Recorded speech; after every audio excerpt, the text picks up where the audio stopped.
అనేక సంఘాలలో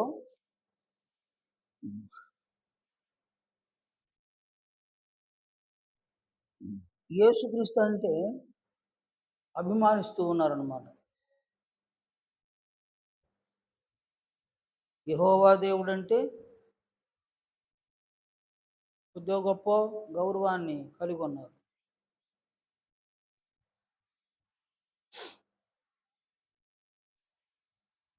కానీ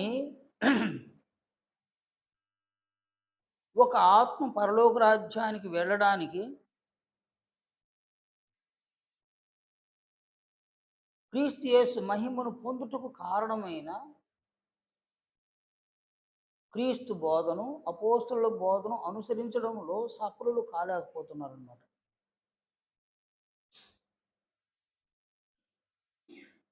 ఎందుకంటే ఏ చర్చికి వెళ్ళినా గ్రంథం ఒకటే. ఒక ఆర్‌సీఎం చర్చిలో తప్ప.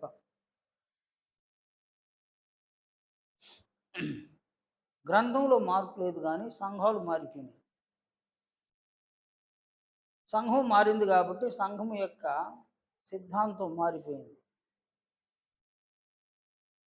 ఒక్కొక్క సంఘానికి ఒక్కొక్క సిద్ధాంతం. ఒక సంఘములో ఉన్న సిద్ధాంతము మరొక సంఘంలో ఉన్న సిద్ధాంతానికి సరిపడడం లేదు. కనుక ఏ సంఘంలో ఉన్నవారైనా ఆ సంఘ సిద్ధాంతానికి వారు ముగ్ధులైపోతూ ఉన్నారు. ఆ సంఘ సిద్ధాంతాన్ని మాత్రం గౌరవిస్తూ ఉన్నారు. కానీ పరలోక రాజ్యానికి తనను చేర్చే అపోస్తలుల బోధను అనుసరించి జీవించడంలో సఫలులు కాలేకపోతున్నారన్నమాట. కానీ ఎవరైనా పరలోకం చేరాలి అంటే అక్కడ తండ్రి అయిన దేవుడు అనుమతించాలి. ఆయన అనుమతించకపోతే ఏ ఒక్కరు పరలోక రాజ్యానికి చేరరు. అందువలన పరలోక రాజ్యానికి మామూలు వ్యక్తులు కాదు అవసరం. తన కుమారుడైన క్రీస్తు యేసు లాంటి వ్యక్తులు పరలోక రాజ్యానికి అవసరం. అందువలన క్రీస్తు యేసు యొక్క మహిమను పొందాలి. క్రీస్తు యేసు యొక్క మహిమను పొందిన వారు పరలోక రాజ్యానికి వెళ్ళడానికి వాళ్ళు పాత్రులు, అర్హులు అన్నమాట. రోమపత్రిక 8వ అధ్యాయము 17వ వచనంలో 8వ అధ్యాయం 16, 17 వచనాలు చూడండి. మనము దేవుని పిల్లలమని ఆత్మ మన ఆత్మతో కూడా సాక్ష్యం ఇచ్చుచున్నాడు.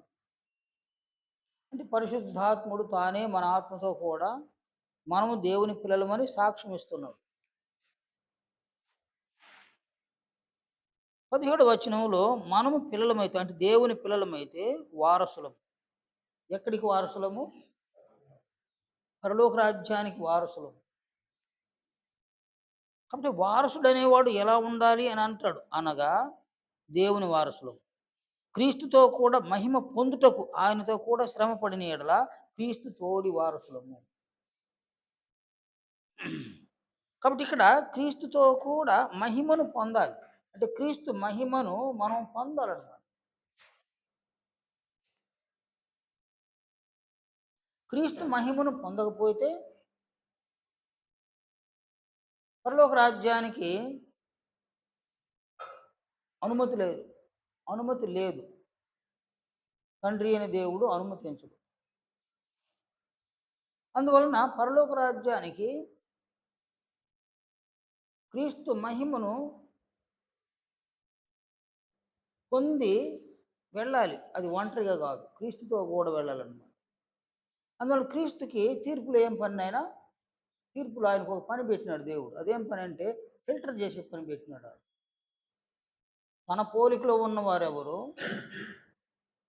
తన పోలికలో లేని వారెవరు, అది ఫిల్టర్ చేస్తాడు ఆయన. ఫిల్టర్ చేసి తన పోలికలో లేనటువంటి వారిని తనతో పాటు పరలోక రాజ్యానికి తీసుకొని వెళ్ళడానికి అనుమతించడు. నన్ను విడిచి వెళ్ళిపోండి అంటాడనమాట. అపవాదికి వాని దూతలకు ఏర్పరచబడిన నిత్యాగ్నిలోకి బొండి అంటాడు.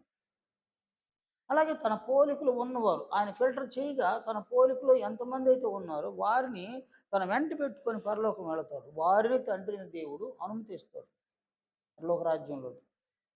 పరలోక రాజ్యంలోని ప్రవేశించినటువంటి వారు క్రీస్తు దేవుని వారసుడు, క్రీస్తు తోడి వారసులు అవుతారన్నమాట. కనుక ఈ గొప్ప కార్యక్రమం పరలోకం చేరుకోవాలంటే క్రీస్తు మహిమ కావాలి. క్రీస్తు మహిమ కావాలి అని అంటే క్రీస్తు విశేష అధికారం ఇచ్చిన అపోస్తలుల యొక్క సిద్ధాంతమును అనుసరించాలి. అపోస్తలుల సిద్ధాంతాన్ని అనుసరించకుండా క్రీస్తు యొక్క మహిమను ఏ ఒక్కరు పొందలేరు, నేను పొందజాలరు కూడా. క్రీస్తు మహిమను ఆత్మకు సమకూర్చగలిగే విధముగా అపోస్తలులు వారు బోధించినారు. వారు బోధించిన బోధ సంఘములు సిద్ధాంతంగా వారు తెలియజేసినారు. గత 2 వారాలు మనం దేన్ని గురించి నేర్చుకున్నాం? మనము 2 వారాలు ఏం నేర్చుకున్నాం నాయనా? మన ప్రవర్తన ఎలా ఉండాలని వాళ్ళు తెలియజేసినారు అన్నమాట.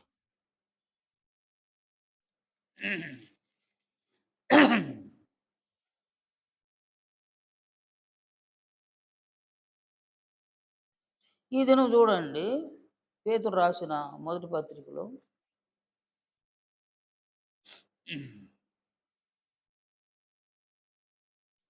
5వ వచనం నుండి 7వ వచనం వరకు.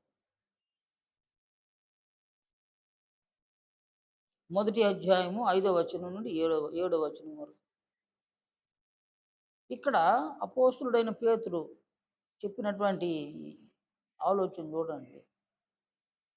కడవరి కాలమందు బయలుపరచబడుటకు సిద్ధముగానున్న రక్షణ మీకు కలుగునట్లు విశ్వాసము ద్వారా దేవుని శక్తి చేత కాపాడబడు మీ కొరకు ఆ స్వాస్థ్యము పరలోకమందు భద్రపరచబడి ఉన్నది.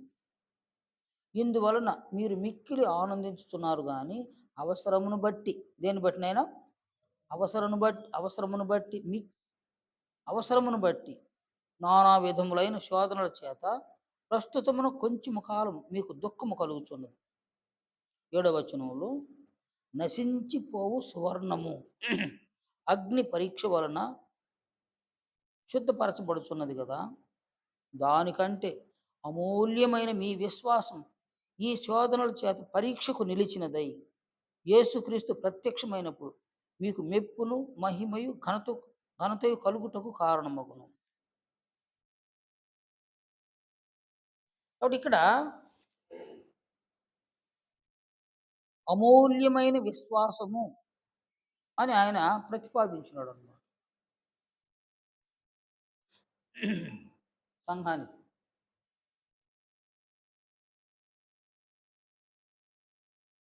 కాబట్టి ఇక్కడ అనేది విశ్వాసం, సంఘములో విశ్వాసం.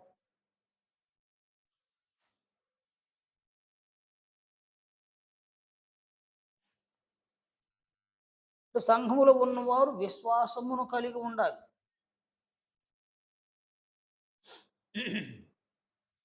ఏమాత్రమును సంఘములో ఉన్నవారు అవిశ్వాసులై ఉండకూడదు.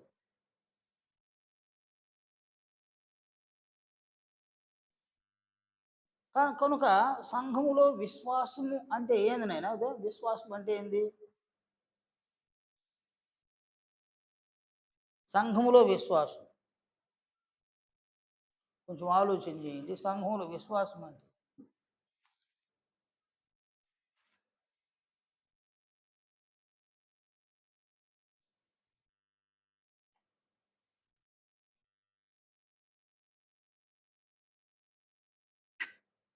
ఎవరు చెప్తారు నాయనా?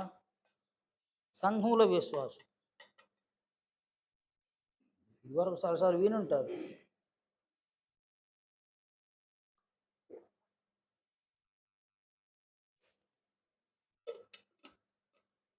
ఆ? ఎవరు చెప్పినారు నాయనా?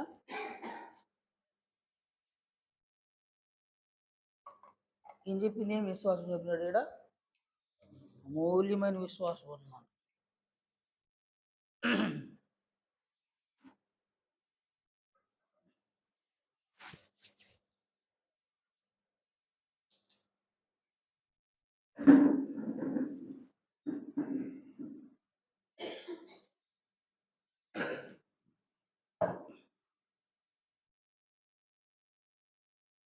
మనము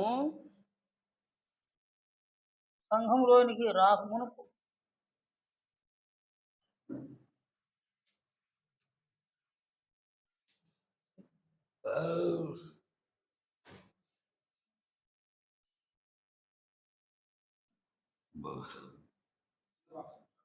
ఆ?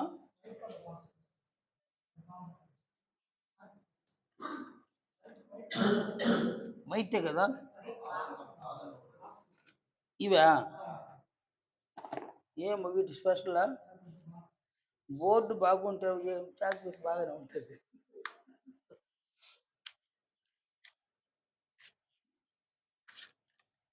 సరే చూద్దాం, టెస్ట్ చేద్దాం దీన్ని. పర్వాలేదు బాబు. మనము బాప్తిస్మం పొందినాం కదా.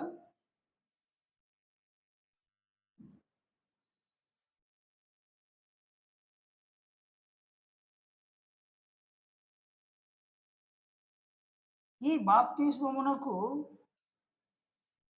ముందు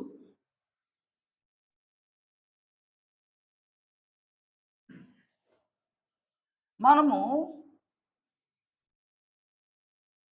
విశ్వాసాన్ని గురించి నేర్చుకోండి.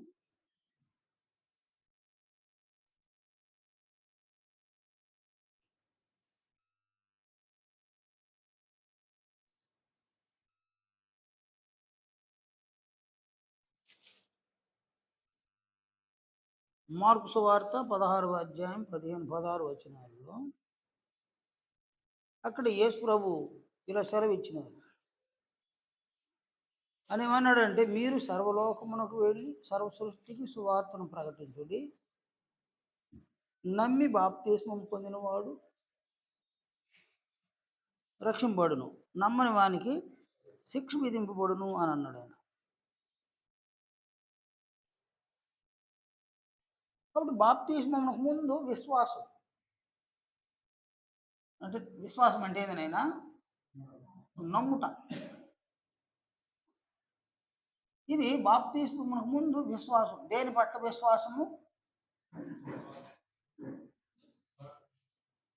సువార్త పట్ల విశ్వాసం.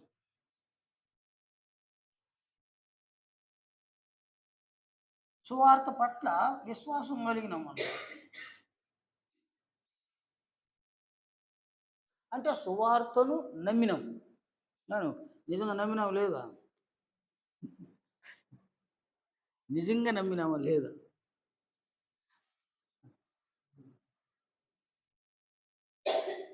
నా వరకైతే మీరు నమ్మినారు, మనం నమ్మినాం. ఆ నమ్మినాం అన్న సంగతి మర్చిపోయినాం మేము ప్రస్తుతానికి. కానీ నమ్మినాం అన్నమాట. కాబట్టి అక్కడ నమ్మడం అంటే ఏంది నాయన? సువార్తను నమ్మడం అంటే ఏంది?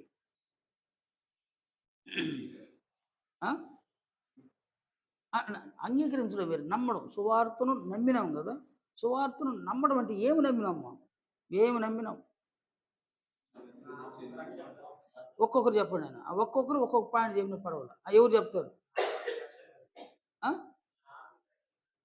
ఓకే, నా ఆత్మకు రక్షణ కలుగుతుంది. సరే, ఓకే. తర్వాత ఇంకెవరైనా చెప్తారు నాయన?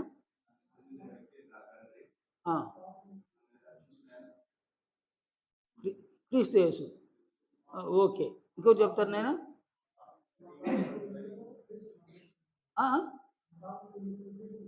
మరణించినాడు. ఓకే, నువ్వు చెప్పా.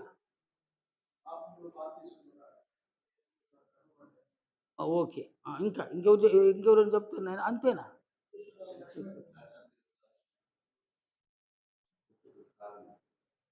ఓకే. నేను ఆత్మను అని నమ్మినవాడిని. నేను ఆత్మను. చుట్టూ దేవుళ్ళు కనిపిస్తుంటారు. కాదు కాదు.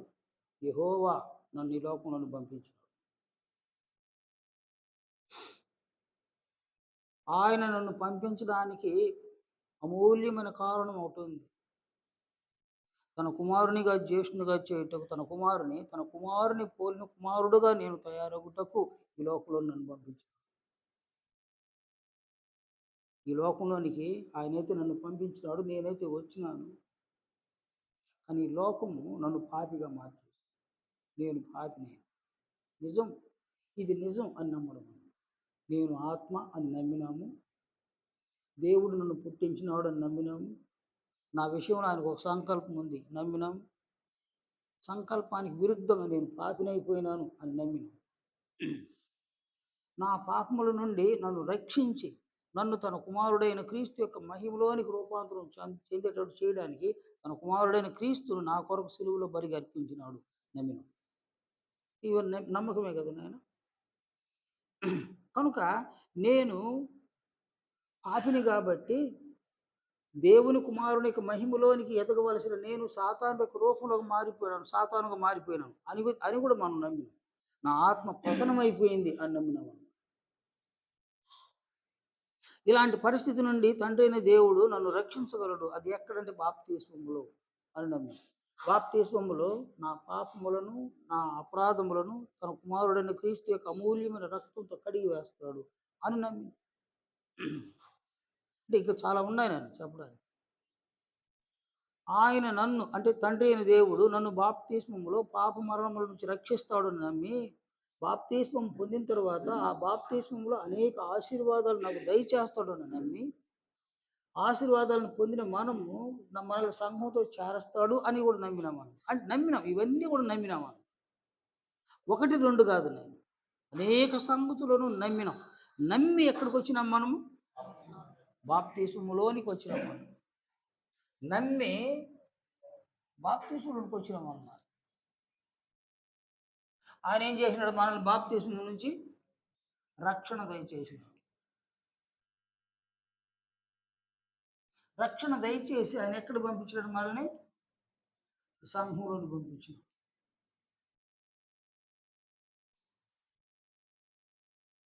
నేడు మనం సంఘంలో ఉన్నాం. కాబట్టి ఇక్కడ బాప్తిస్మమునకు ముందు ఒక విశ్వాసం కలిగి ఉన్నాం. బాప్తిస్మమునకు తరువాత ఒక విశ్వాసాన్ని కలిగి ఉన్నాం.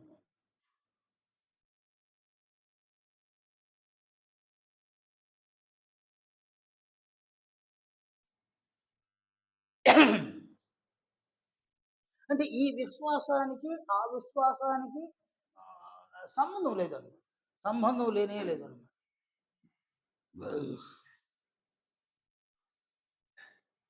ఈ విశ్వాసమే, ఆ విశ్వాసం. ఈ విశ్వాసం అంటే సువార్త పట్ల ఏ విశ్వాసాన్ని కలిగినామో ఈ విశ్వాసం మనల్ని ఎక్కడి దాకా నడిపించింది? బాప్తిసం వరకు నడిపించింది. అక్కడికి ఆగిపోయింది. అక్కడికి అన్ని నెరవేరినాయి. ఇప్పుడు మనము సంఘంలో ఉన్నాం. సంఘంలో ఉన్న మనము విశ్వాసాన్ని కలిగి ఉన్నాం. పేతురు వ్రాస్తూ అమూల్యమైన మీ విశ్వాసము అని అన్నాడు అన్నమాట.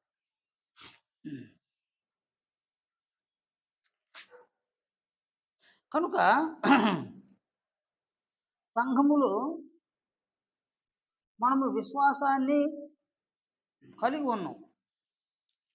ఇంతకీ సంఘంలో విశ్వాసం అంటే ఏంది నాయనా? విశ్వాసం ఇక్కడ విశ్వాసం అంటే అనుకున్నాం కదా. సంఘములో విశ్వాసం అంటే ఏంది? ఇక్కడ సంఘంలో విశ్వాసం అంటే ఒక్కొక్క కోణంలో ఒక్కొక్క భావం ఉందన్నమాట.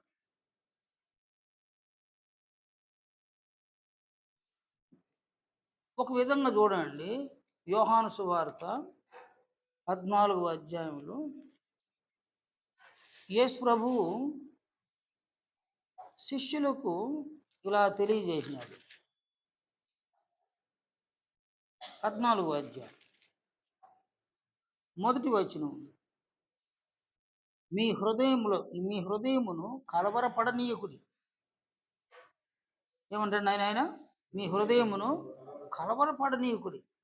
దేవుని యందు విశ్వాసం ఉంచుతున్నారు, నా యందును విశ్వాసం ఉంచుడి అన్నాడు. దేవుని యందు విశ్వాసం ఉంచుతూ ఉన్నారు, నా యందు కూడా విశ్వాసం ఉంచండి అన్నాడు. యేసు ప్రభునందు ఆ సందర్భంలో ఏమని విశ్వాసం ఉంచాలి? 2వ వచనం.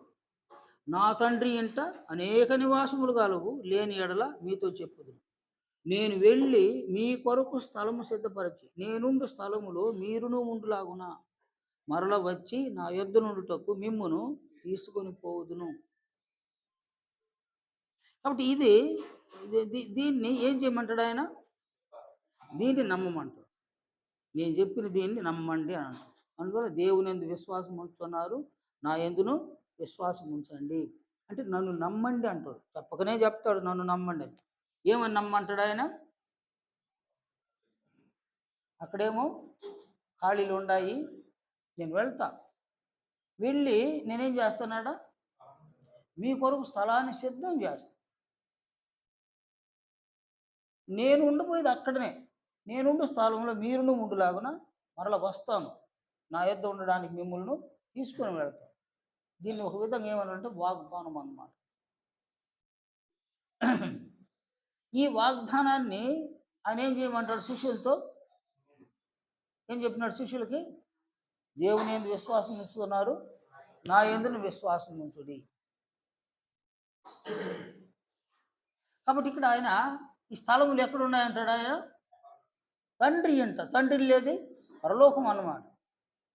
అక్కడ నివాసాలు, నిత్య నివాసాలు ఉన్నాయి. అది దృశ్యమా అదృశ్యమా? ఏనాయన పరలోకం అనేది దృశ్యమా అదృశ్యమా? అదృశ్యం. యేసు ప్రభువు పరలోకం వెళ్ళినాడు. ఆయన వెళ్ళగా చూసింది ఎవరు? శిష్యులు చూసింది. అంటే అదృశ్య పరలోక రాజ్యానికి యేసు ప్రభు వెళ్ళడానికి చూసినారు వాళ్ళు. కానీ పరలోకం అదృశ్యం, అక్కడ స్థలాలు అదృశ్యం. ఆయన తిరిగి వస్తానన్నాడు. ఎప్పుడు వస్తాడేమో తెలియదు. వచ్చిన తర్వాత ఆయన తీసుకొని వెళ్తానన్నాడు. ఆ స్థలాల్లో మనల్ని ఉంచుతానన్నాడు ఆయన. అంటే శిష్యులు ఉంచుతానన్నాడు. నేడు మనం కూడా ఆయన శిష్యులమే. కాబట్టి ఈ వాగ్దానము సంఘములో ఉన్న వారికి అందరికీ వర్తిస్తుంది అన్నమాట. దీనిని ఏం చేయమంటాడు ఆయన? నమ్మండి, నమ్మమంటాడు. కాబట్టి అసలు విశ్వాసం అంటే నిర్వచనం ఏందండి? విశ్వాసం అంటే నిర్వచనం ఏంది? విశ్వాసం అంటేనే నమ్మడం, నమ్మడం అంటే నిర్వచనం ఏంది? నమ్ముట అనగా నిర్వచనం ఏంది? హెబ్రీ పత్రిక 11వ అధ్యాయం మొదటి వచనంలో విశ్వాసము అనునది నిరీక్షింపబడి వాటి యొక్క నిజ స్వరూపమును అదృశ్యమైనవి ఎన్నవనుటకు రుజువునై ఉన్నది.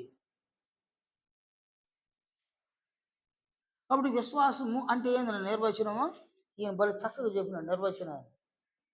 విశ్వాసము అనునది నిరీక్షింపబడు వాటి యొక్క నిజ స్వరూపము.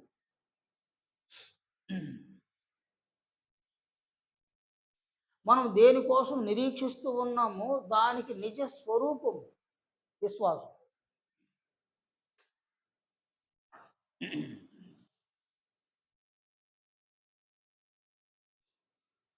అలాగనే అదృశ్యమైనవి ఉన్నవనుటకు రుజువునై ఉన్నది.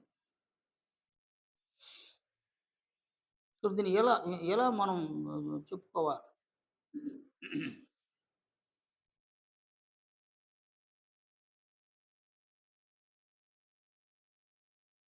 ఎలా చెప్పుకోవాలని దీన్ని బాగా అర్థమయ్యేటట్లు ఎలా చెప్పుకోవాలి దీన్ని మనం?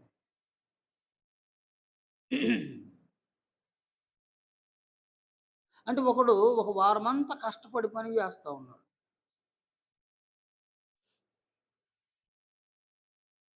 ఎందుకు పని చేస్తున్నాడు ఆయన? కదా, శనివారము సాయంత్రానికి సంపాదన డబ్బులు కావాలి. అంటే డబ్బు తీసుకునేది ఎంతసేపు తీసుకుంటారు? ఒక వారం ఎంచి తీసుకుంటారు. ఒక వారం సేపు ఎంచుతారు దాన్ని. అంతసేపు ఏం కాదనమాట. కాబట్టి టక లెక్కలు వేసి ఇంత కూలి నీదని ఇచ్చేస్తారనమాట. ఆ కూలి డబ్బులు తీసుకోవడం. దాన్ని పొందడానికి అతడు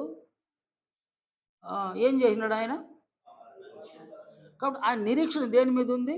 శనివారం అయితే డబ్బులొస్తాయి. డబ్బులు ఊరికే వస్తాయా? కానీ డబ్బులు ఊరికే రాదు. నేనేం చేస్తే డబ్బొస్తది. నేను ఏమి చేస్తే డబ్బులొస్తాయి. కాబట్టి సోమవారం నుండి శనివారం సాయంత్రం వరకు అతడు కష్టపడి పని చేస్తాడు. పురుషులైనా, స్త్రీలైనా.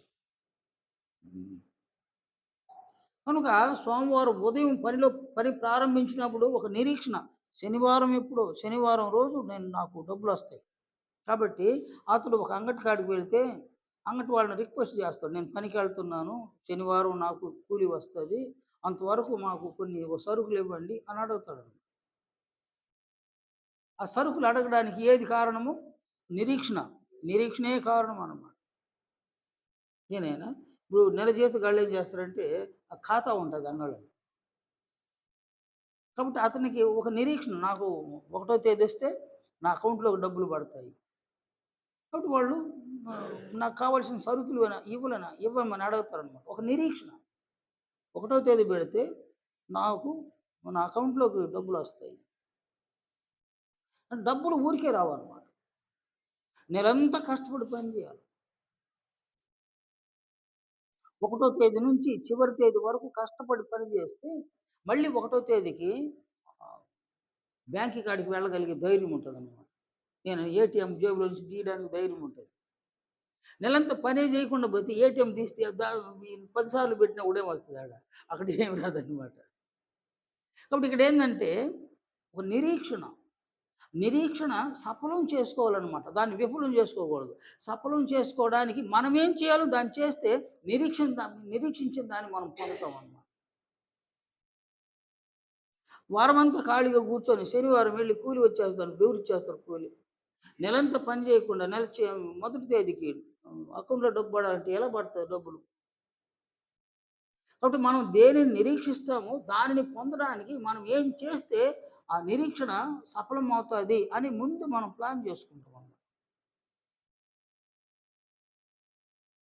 కనుక మన నిరీక్షణ ఏంది నాయనా? మన నిరీక్షణ ఏంది?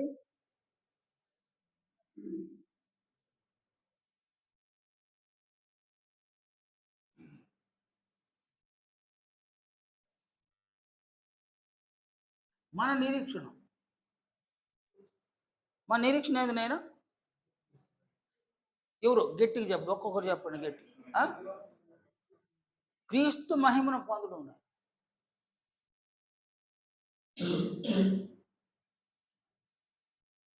క్రీస్తు మహిమ.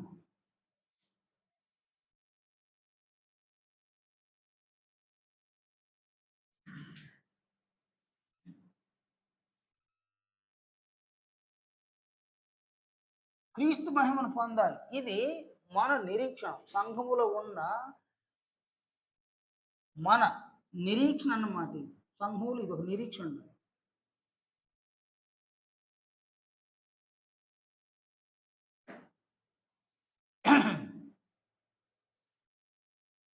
ఈ నిరీక్షణ సఫలం కావాలి.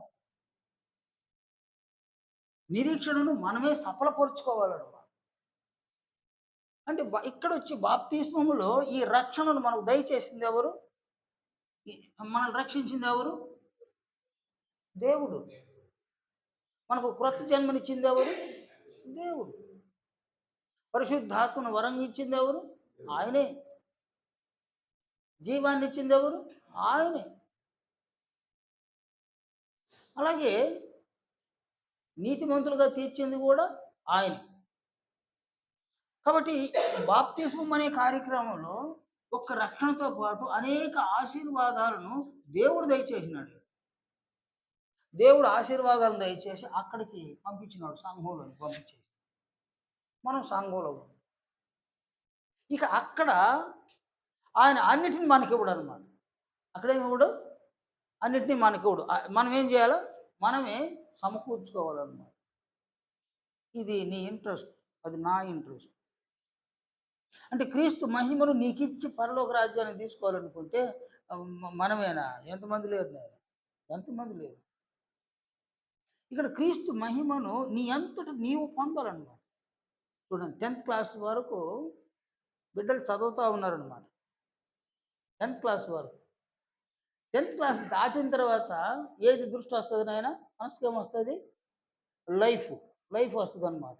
ఆ లైఫ్ వస్తే ఇంటర్‌లో చేరాలి. ఇంటర్‌లో చేరితే తన లైఫ్ సెటిల్ అవ్వడానికి ఏదో ఒక గ్రూప్‌ని ఎంచుకుంటాడు. 4 గ్రూపులు, 5 గ్రూపులు ఉంటాయి. కదా నాయన? అవును కదా నాయన? కాబట్టి వాళ్ళ లైఫ్ దేని మీద ఆధారపడి ఉంది?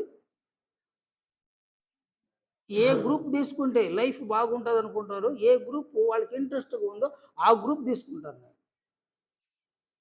చిట్ట చివర ఒక గ్రూప్ ఉంది. ఏదది కంప్యూటర్ సైన్స్ కదా! దాన్ని కొంతమంది తీసుకుంటారు. అంటే వాళ్ళ సామర్థ్యం అదే అన్నమాట.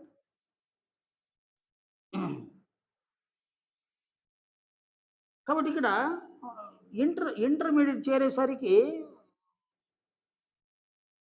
లైఫు, జీవనము అవి విద్యార్థిని శాసిస్తదనమాట. శాసిస్తే వాడు వాడికి తగిన గ్రూప్‌ని వాడు ఎంచుకుంటాడనమాట. వాడు ప్రయాసపడాలిక. ఆ గ్రూప్‌ని పట్టుకొని ప్రయాసపడాలి. వాడెంత ప్రయాస పడితే అంతగా దాని ఫలితం ఉంటదనమాట. గ్రూప్‌ని ఎన్నుకున్నా కూడా ప్రయాస పడకపోతే ఏమి లేదు. మన లక్ష్మీపతి ఉన్నాడు గదా! మన ధనలక్ష్మి భర్త. అతడు డిగ్రీ జేస్తున్నాడు. అతని స్నేహితులు డిగ్రీ చేస్తూ ఉన్నారు. అందరూ కలిసి డిగ్రీ చేస్తున్నారన్నమాట. అప్పుడు 83 సంవత్సరం నాయన. ఈ రామారావు ఆహ్, ఎలక్షన్‌లో నిలబడి గెలిచిపోయినాడు. 83లో ఆయన ఫస్ట్ టైమ్ గెలిచిందన్నమాట. ప్రభుత్వం వచ్చేసింది. ప్రభుత్వం వస్తే ఆయన విస్తారంగా టీచర్ పోస్టులు వదిలేసినాడు. టీచర్ పోస్టులు వదిలేసినాడు. టీచర్ పోస్టులు దేని మీద ఆధారపడిందంటే పాస్ అయిపోయుంటే టీచర్లు అయిపోతున్నారు. పాస్ అయిపోతే చాలు నాయన టీచర్లు అయిపోతారు. అంటే 35 మార్కులు వచ్చుంటే ఎస్సీలకి. ఎస్సీలకి 35 మార్కులు వస్తే టీచర్ పోస్ట్. నీకు తెలుసా నేనది? తెలీదు. 35 మార్కులు వస్తే టీచర్ పోస్ట్. నాకు తెలుసు.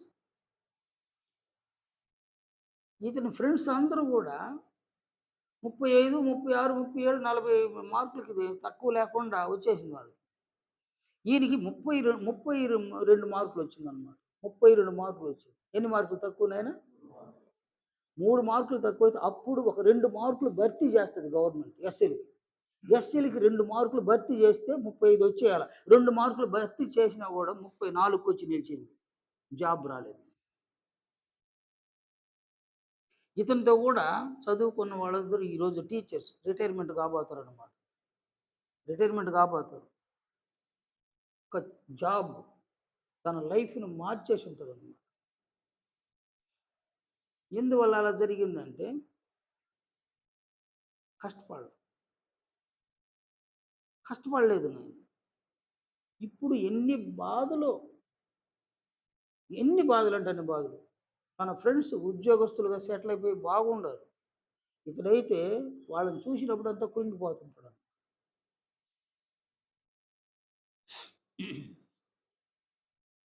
కాబట్టి ఇక్కడ ఒక నిరీక్షణను సఫలం చేసుకోవాలి అనంటే కష్టపడాలి. కష్టపడందే నిరీక్షణను అందుకోలేము మనం.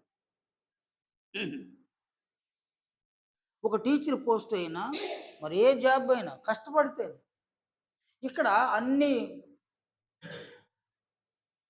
జాబుల కంటే మించిన జాబ్ క్రీస్తు యేసు యొక్క మహిమను పొందడం. ఇది కేవలం సంఘంలో ఉన్నవారికే ఈ అవకాశం. కానీ ఈ అవకాశం సంఘంలో ఉన్నవారికి, సంఘానికి వెలుపల ఉన్నవారికి ఈ అవకాశమే లేదన్నమాట. ఈ క్రీస్తు మహిమను పొందిన వారు మాత్రమే ఎవరినైనా వీళ్ళు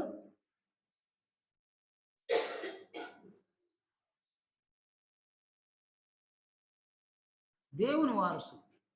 దేవునికి వారసులు. ఎందుకంటే ఈ క్రీస్తు దేవుని కుమారుడు. ఆయన దేవుని వారసుడు. ఈ క్రీస్తు యొక్క మహిమను పొందిన వాళ్ళు దేవుని వారసులైపోతారు. గుడ్ జాబ్ నేను. కాబట్టి ఈ సంఘంలో ఉన్నవారు కేవలం క్రైస్తవులుగానే మిగిలిపోకూడదు. క్రీస్తు యేసు యొక్క మహిమను పొందాలి. అంటే ఆ నిరీక్షణను సఫలం చేసుకోవాలన్నమాట. నిరీక్షణను నిరీక్షణ ఉందే గాని అది విఫలం కాకూడదు. అది సఫలం చేసుకోవాలి. సఫలం చేసుకోవాలి అనంటే వీరు ఏం కలిగి ఉండాలి? విశ్వాసం కలిగి ఉండాలి. దేని పట్ల విశ్వాసం కలిగి ఉండాలి? అపోస్తలుల బోధ.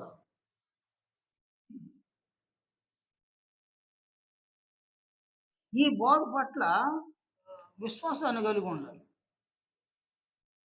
వాళ్ళేం బోధించినారో దాన్ని నేను అనుసరిస్తా. విశ్వాసం అంటే ఏది నాయనా? ఇంకో మాటలో చెప్పాలంటే అది నమ్ముట. విశ్వాసం అంటే నమ్ముట. ఏమి నమ్మడం నాయనా? ఎందుకు నమ్మాలి? ఎందుకు నమ్మాలి? అపోస్తుల బోధను ఎందుకు నమ్మాలి? ఎందుకు నమ్మాలి? వాళ్ళ బోధను ఎందుకు నమ్మాలి? కదా నాయనా? వాళ్ళేం బోధించినారు? ఆ బోధను నమ్మాలి. ఇంతకు వాళ్ళేం బోధించినారు నాయనా? వాళ్ళ బోధన చూడండి. ఆయన ఇలా అన్నాడనమాట. పేతురు మొదటి పత్రిక మొదటి అధ్యాయము 5వ వచనంలో కడవరి కాలమందు బయలుపరచబడుటకు సిద్ధముగానున్న రక్షణ మీకు కలుగునట్లు. అంటే ఆల్రెడీగా ఒక దగ్గర మనం ఏం పొందినాము? రక్షణ పొందినాం. అంటే ఆల్రెడీ బాప్తిస్మంలో రక్షణ పొందినాం. నెక్స్ట్ ఏమన్నాడు ఆయన? కడవరి కాలమందు. కడవరి కాలం ఏదినైనా ప్రభు వస్తాడు తిరిగి. అది కడవరి కాలం. ఆ కడవరి కాలమందు బయలుపరచబడుటకు సిద్ధముగానున్న రక్షణ అన్నాడు. అంటే కడవరి కాలమందు మనకు ఒక రక్షణ బయలుపరచబడుతుంది అనమాట. దేని నుండి రక్షణ అది? దేని నుండి రక్షణ అది? కడవరి కాలమందు బయలుపరచబడుటకు సిద్ధముగా ఉన్న రక్షణ అన్నాడు కదా. దేని నుండి రక్షణ ఇది? ఆ తీర్పు నుండి రక్షణ.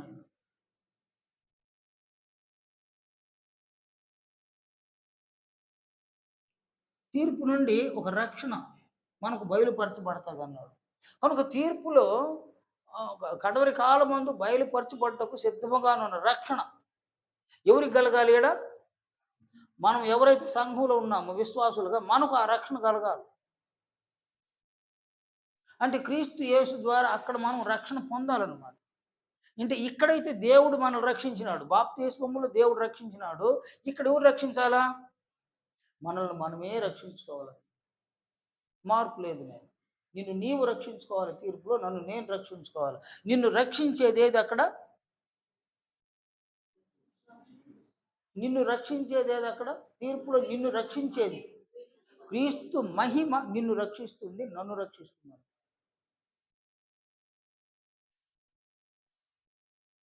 కనుక క్రీస్తు యొక్క మహిమ మనం కలిగి ఉంటే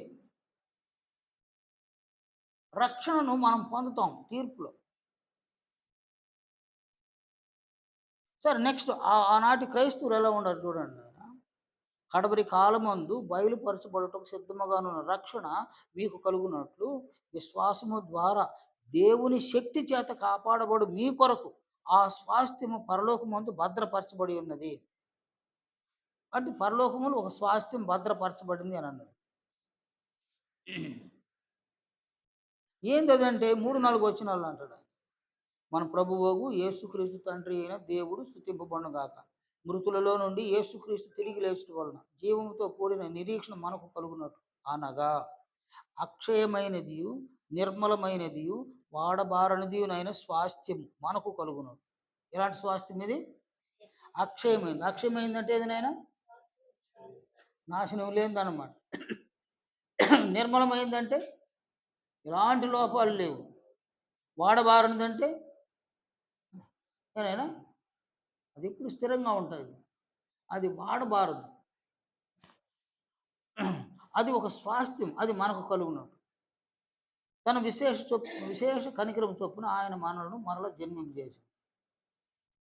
కాబట్టి పరలోక రాజ్యములో ఏముందంటాడు ఆయన? ఒక స్వాస్థ్యము పరలోకమందు భద్రపరచబడింది మన కోసం. ఇందువలన మీరు మిక్కిలి ఆనందిస్తూ ఉన్నారు. 6వ వచనం. కానీ అవసరం బట్టి ఏం కలగాలంటాడు ఆయన? నానా విధములైన శోధనల చేత ప్రస్తుతమున కొంచెము కాలం మీకు దుఃఖము కలుగుతున్నది. 7వ వచనంలో నశించిపోవు సువర్ణము అగ్ని పరీక్ష వలన శుద్ధపరచబడుతున్నది కదా, దానికంటే అమూల్యమైన మీ విశ్వాసము ఈ శోధనల చేత పరీక్షకు నిలిచినదై యేసుక్రీస్తు ప్రత్యక్షమైనప్పుడు మీకు మెప్పును మహిమయు ఘనత కలుగుటకు కారణమగును. కాబట్టి ఇక్కడ అపోస్తలుల బోధ పట్ల విశ్వాసం ఉంచడం. విశ్వాసానికి ఏం రావాలంటాడు ఆయన? విశ్వాసానికి ఏం కలగాలంటాడు? పరీక్ష కలగాలంట.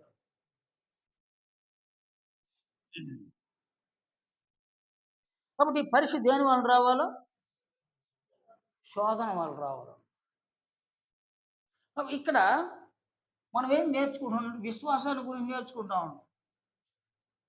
రోమ 10వ అధ్యాయం 17వ వచనంలో విరుట వలన విశ్వాసం కలుగును, విరుట క్రీస్తును కూర్చున్న మాట వలన కలుగును అని ఇక్కడ చెప్పినాడు. కానీ ఇక్కడ అంతిమంగా అపోస్తుల సిద్ధాంతం ఉన్నాడు. వారి సిద్ధాంతాన్ని విశ్వసించాలి. సంఘంలో ఉన్న వాళ్ళందరూ విశ్వసించాలి. విశ్వాసానికి పరీక్ష జరగాలి. ఈ పరీక్ష శోధన ద్వారా పరీక్ష జరగాలన్నమాట.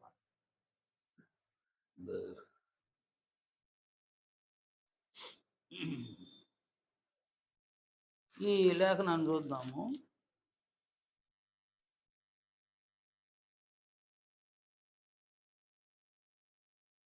మనకు ఒక విషయం అర్థం కావాలి. మన విశ్వాసానికి ఏం ఏం కలగాలంటాడు ఆయన? పరీక్ష కలగాలి. ఎందుకు పరీక్ష? నేను నశించిపోవు సువర్ణం అగ్ని పరీక్ష వలన ఏమవుతుంది? అది పరిశుద్ధపరచబడుతుంది అన్నమాట. అది చెప్పింది ఆయనే కదా. దానికంటే దేనికంటే సువర్ణము కంటే అమూల్యమైన మీ విశ్వాసం ఈ శోధనల చేత పరీక్షకు ఏం కావాలి? అది నిలబడాలి. పరీక్షలో నిలబడాలి.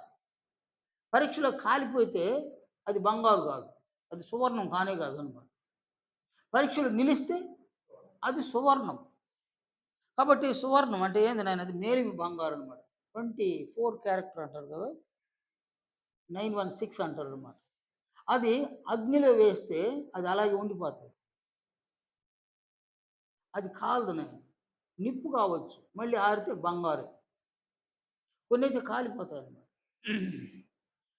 అగ్ని ద్రావకం అంటారనమాట. దాంట్లో కన్నా వేస్తే అది కరగదు, అది అట్నే ఉంటుంది. రాగిని వేసిన, వెండిని వేసిన, ఏదైనా ఇనుమును వేసిన అవన్నీ ఏమవుతుంది? మళ్ళీ కనబడవు. బంగారుని వేస్తే మాత్రం అది అట్నే ఉంటుంది. కనుక బంగారుకి ఒక పరీక్ష. ఏం పరీక్ష అది? అగ్నితో పరీక్షిస్తారు బంగారుని అగ్ని చేత పరీక్షిస్తారనమాట. అలాగే మన విశ్వాసం ఉంది. ఈ విశ్వాసాన్ని పరీక్షించడానికి ఏది రావాలో? శోధన రావాలి. విశ్వాసాన్ని శోధన వచ్చి పరీక్ష చేస్తే శోధింపబడి నిలవబడితే అది నిజంగా విశ్వాసం. పడిపోతే అవిశ్వాసం. ఇది ఎవరికి తెలియాలి? ఇది నీకు తెలియాలి, నీ దేవునికి తెలియాలి. నేను విశ్వాసిని సంఖ్యలు తెచ్చుకోవడం కాదు. నిజంగా విశ్వాసినా కాదా అని మన మట్టుకు మనకు తెలియాలి. దేవునికి మనం తెలియజేయాలి. నేను ఒక దగ్గరికి వెళ్ళిన,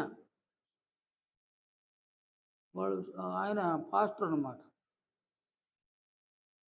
ఆయన నన్ను పలకరించి, మీరు విశ్వాసులా అని అడిగినారు నన్ను. చాలామంది అట్లా అడుగుతుంటాను. మీరు విశ్వాసులా అని అడిగినాడు నన్ను. మనసులో నేను ఏం సమాధానం చెప్పాలి నాకేం మనసుకు రాలే. అటు తల ఆడించేసి గమ్మునైపోయాను. ఏం సార్ ఏం చెప్పనంటారు మీరు? మీరు విశ్వాసులా కాదా? మనసులో అనుకుంటున్నాను విశ్వాసం అంటేనే అది ఏంది దాని విషయమే తెలీదు అని మనసులో అనుకోని ఇంకేమన్నా మనం సమాధానం చెప్పినా వాళ్ళకి అర్థమయ్యేది కష్టము. మళ్ళీ తలాడిచ్చేసి గమ్మునైపోయారు. కానీ ఇక్కడ మన విశ్వాసానికి ఒక పరీక్ష జరగాలి. పరీక్ష దేని వలన కలగాల? శోధన.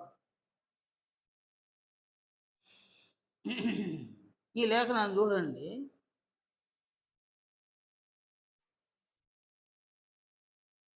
యాకోబు పత్రిక 2వ అధ్యాయం 23వ వచనంలో యాకోబు అబ్రహామును గురించి సెలవిచ్చినాడు ఈ మాటలు. అని ఏమన్నాడంటే అబ్రహాము దేవుని నమ్మెను. ఏమన్నాడు ఆయన? అబ్రహాము దేవుని నమ్మెను. కాబట్టి అబ్రహాము దేవుణ్ణి ఏమని నమ్మినాడు ఆయన? అబ్రహాము దేవునిని ఏమని నమ్మినాడు? నమ్మడం అంటే ఏంది నాయన? నమ్ముట అంటే ఏంది? విశ్వాసమే కదా. అబ్రహాము దేవుని నమ్మినాడు అంటే దేవుని ఆయన విశ్వసించినాడు. ఏమని విశ్వసించినాడు? ప్రశ్న రైట్గా ఉందా? అబ్రహాము దేవుణ్ణి ఏమని విశ్వసించినాడు? ఇంతకీ దేవుడు అబ్రహాముతో ఏం మాట్లాడాడు? ఏం చెప్పినాడు అబ్రహాం? ఆయన విశ్వసించినట్లుగా ఆయనతో ఏం చెప్పినాడు? ఆదికాండము 12వ అధ్యాయం. అక్కడ దేవుడు అబ్రహాముతో మాట్లాడినాడు. అబ్రహాముతో మాట్లాడుతూ ఆయన ఇలా అన్నాడు అన్నమాట. మొదటి 3వ వచనం.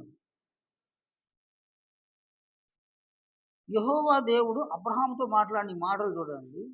నీవు లేచి నీ దేశము నుండి, నీ బంధువుల యొద్ద నుండి, నీ తండ్రి ఇంట నుండి బయలుదేరి నేను నీకు చూపించు దేశమునకు వెళ్ళుము.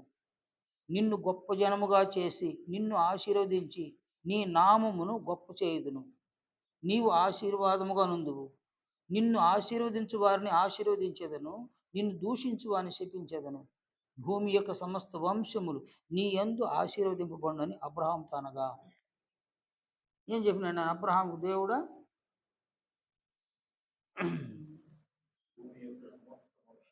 భూమి యొక్క సమస్త వంశములన్నీ నీ యందు ఆశీర్వదింపబడును. నీ యందు.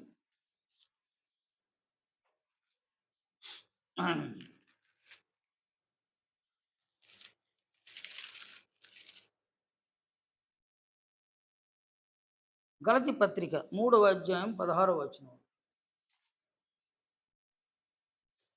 గలతీ 3వ అధ్యాయం 16వ వచనంలో ఇక్కడేమన్నాడు చూడండి. పౌలు మాటలు అబ్రహామునకును అతని సంతానమునకును వాగ్దానములు చేయబడిన ఆయన అనేకులను గూర్చి అన్నట్టు నీ సంతానములకును అని చెప్పక ఒకని గూర్చి అన్నట్టే నీ సంతానమునకును అనెను. అంటే అబ్రహాముకి ఒకని గూర్చి అన్నట్టు నీ సంతానమునకును అని. సంతానములు అనలేదు కానీ సంతానము అని. ఆ సంతానం ఎవరు? క్రీస్తు.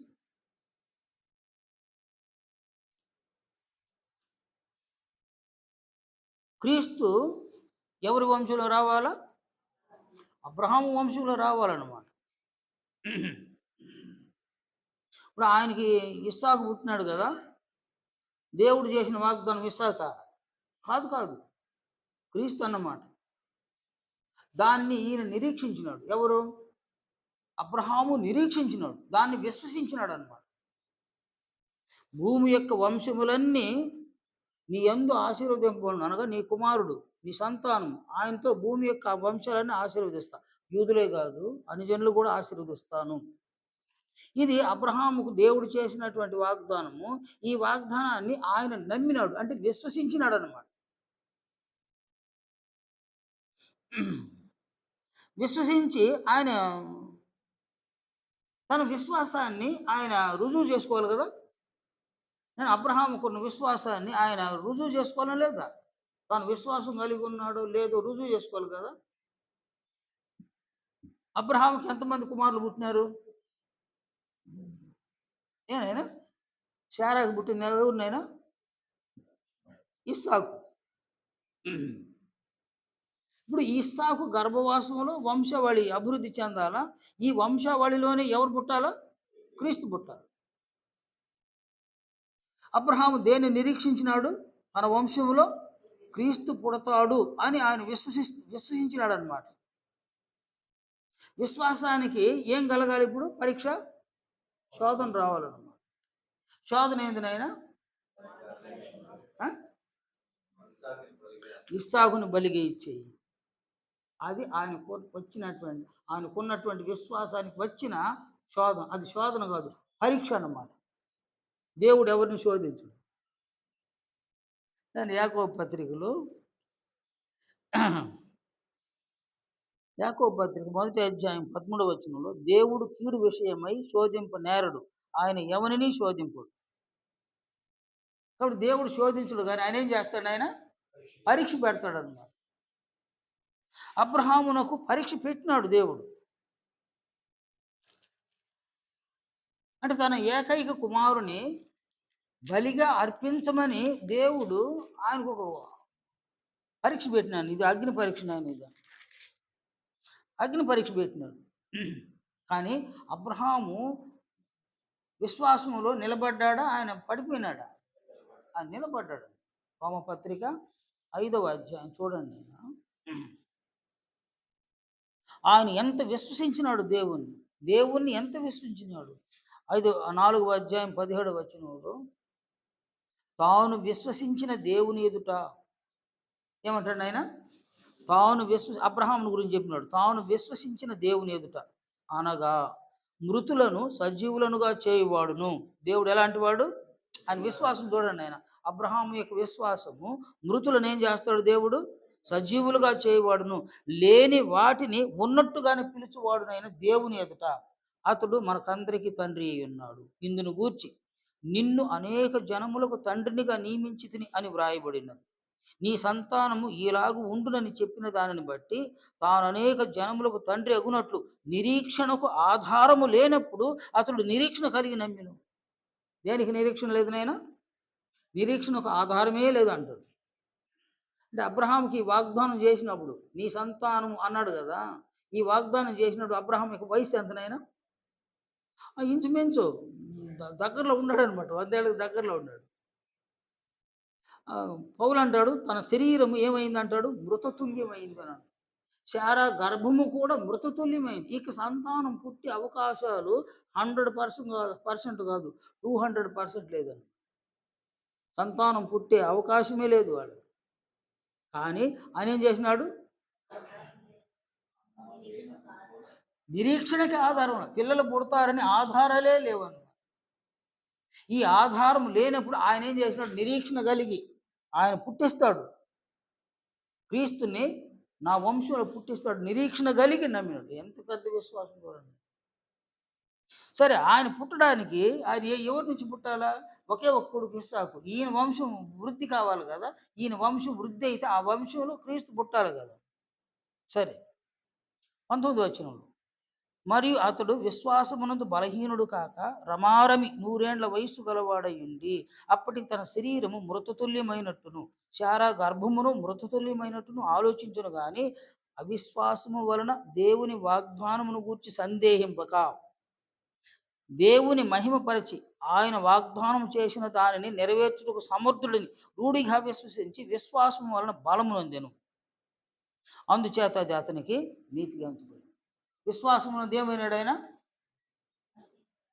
బలహీనుడు కాల, విశ్వాసం ముందు బలవంతుడైనాడు. కాబట్టి విశ్వాసం ముందు బలవంతుడైతే అయినాడు. కానీ విశ్వాసం అనేది దాన్ని రుజువుపరచుకోవాలి. విశ్వాసాన్ని రుజువుపరుచుకోవడానికి దానికి ఏం కలగాలి నాయన? పరీక్ష కలగాలి. లేక శోధన రావాలి. దేవుడు అబ్రహామును పరీక్షించినాడు. ఏమని పరీక్షించినాడు ఆయన? ఒకగానొక కుమారుని బలిగా అర్పించు అని అన్నాడనమాట. యాకోబు పత్రిక 2వ అధ్యాయం. 2వ అధ్యాయంలో 20వ వచనం నుంచి 22వ వచనం వరకు. ఇక్కడ సంఘములో ఉన్న వ్యక్తులను ఉద్దేశించి చెప్తాడు యాకోబు. అని అంటాడు, వ్యర్థుడా, క్రియలు లేని విశ్వాసము నిష్ఫలమైనదని తెలుసుకొని కోరుచున్నావా? ఏమంటాడు ఆయన? క్రియలు లేని విశ్వాసము నిష్ఫలమైందని. చూడండి ఆయన, ఇక్కడ విశ్వాసం ఉంచినాం. ఎక్కడ? బాప్తిస్మమునకు ముందు విశ్వాసం ఉంచి ఏం క్రియలు చేసినాం ఈడ?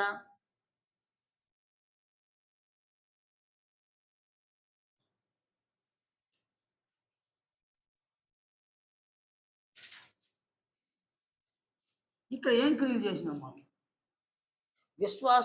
విశ్వాసానికి సంబంధించి ఇక్కడ ఏం క్రియలు చేసి? యాకోబు ప్రశ్న ఏంది? క్రియలు లేని విశ్వాసం నిష్ఫలమైనదని తెలుసుకొని కోరుచున్నావా అన్నాడు. అంటే విశ్వాసానికి ఏముండాలంటాడు ఆయన? క్రియలు ఉండాలి. క్రియలు లేని విశ్వాసం వ్యర్థం అన్నమాట. బాప్తిస్మమునకు ముందు అక్కడ సువార్త పట్ల విశ్వాసం కలిగినాము. అక్కడ ఎలాంటి క్రియలు చేసినాం మనము? అడగన క్రియలు చేసినాం మనమా? ఈ బాప్తిసానికి ముందు సువార్తను విన్నప్పుడు ఏం క్రియలు చేసినాం మనం? రోమపత్రిక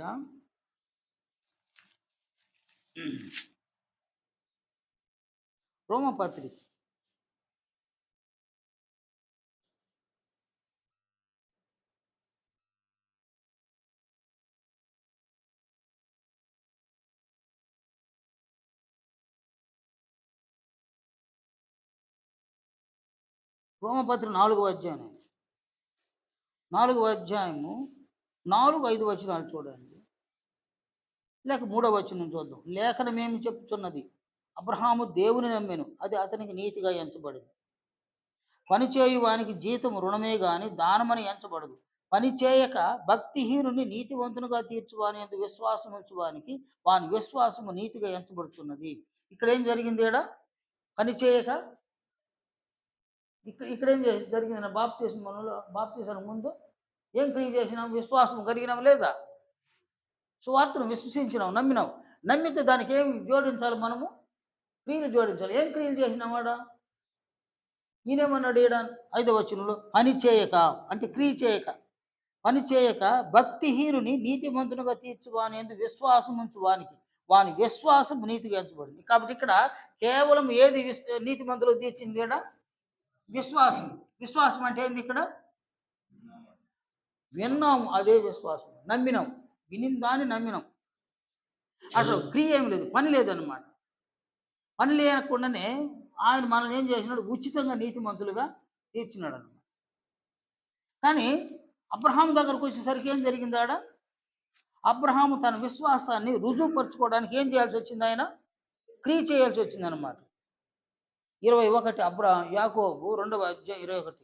మన పితరుడైన అబ్రహాము తన కుమారుడైన ఇస్సాకును బలిపీఠం మీద అర్పించినప్పుడు అతడు క్రియల వలన నీతిమంతుడని తీర్పు పొందలేదా? కాబట్టి అబ్రహాము తన విశ్వాసాన్ని దేంతో రుజువుపరుచుకున్నాడు? ఆయన క్రియతో రుజువుపరుచుకున్నాడు. ఎలాంటి క్రియ అది? ఒక సామాన్య మనుషుడు చేసే క్రియ కానే కాదు. 100 ఏళ్ల వయసులో దేవుడు ఒక కుమారుడిని ఇచ్చి ఆ కుమారుడిని బలిగా అర్పించమన్నాడు ఆయన. కానీ అబ్రహాము విశ్వాసమందు బలహీనుడు కాల. ఎలాంటి విశ్వాసం కలిగి ఉన్నాడు ఆయన? ఆయన మృతులను సహితము సజీవులుగా చేయగలడు, లేని దాన్ని ఉన్నట్టుగానే పిలవగలడు. ఆయన ఎంత విశ్వాసం చూడండి. అంతటి విశ్వాసం కలిగినందున ఆయన తన ఒకే ఒక కుమారుడిని బలిగా అర్పించమని అడిగినప్పుడు ఆయన ఏం చేసినాడు? దేన్ని రుజువు చేసుకున్నాడు? ఆయన తన విశ్వాసమును రుజువు చేసుకున్నాడు. ఏం విశ్వాసం అక్కడ? మృతులను సహితము లేపుటకు ఆయన సమర్థుడు, లేని దానిని ఉన్నట్టుగానే పిలవగలడు ఆయన. అంటే మనసు హృదయంలో ఏమో ఇలాంటి ఒక విశ్వాసం ఉంది ఆయనకి. విశ్వాసానికి ఈ బలిగా అర్పింపడానికి ఏదైనా కనెక్షన్ ఉందాడా? ఎలాంటి కనెక్షన్ చూడండి. నేను బలి అర్పించేస్తా, ఆయన అడిగినాడు ఇచ్చేస్తా. కానీ మృతుల్ని ఏం చేస్తాడు ఆయన? సజీవులుగా లేపుతాడు. ఆ పక్షములో ఆయన వాగ్దానం ఎలాంటిది? వాగ్దానాన్ని దృష్టించినాడు. ఇది ఇక్కడికి బలైపోతే వాగ్దానం నెరవేరుతుందా? వాగ్దానం నెరవేరదు. అందువలన విశ్వాసంలో బలహీనుడు కాల. మృతులను సహితం లేపడానికి ఆయన సమర్థుడు. లేని దాన్ని ఉన్నట్టుగానే పిలుస్తాడు ఆయన. కాబట్టి బలిగా అర్పించడానికి వెళ్ళినాడు. ఏ కొండనైనది? హోరేబు కొండ. హోరేబు కొండ మీద ఒక బలిపీఠాన్ని ఏర్పాటు చేసినాడు. కట్టెలు పేర్చినాడు. కుమారుని దాని మీద పండబెట్టినాడు. కాళ్ళు చేతులు కట్టేసి పండబెట్టినాడు. కత్తి దూసినాడు నరికేయడానికి, వధించడానికి. ఒక శబ్దం వినిపించింది. అటు ఆగినాడు. ఆగితే ఇదిగో ఆ పొదలో ఒక పొట్టేలు ఉందన్న. పొట్టేలు తీసుకొచ్చి బలిగా అర్పించి కుమారుని ఏం చేసినాడు ఆయన? కుమారుడు ఏమైనాడు ఆయన?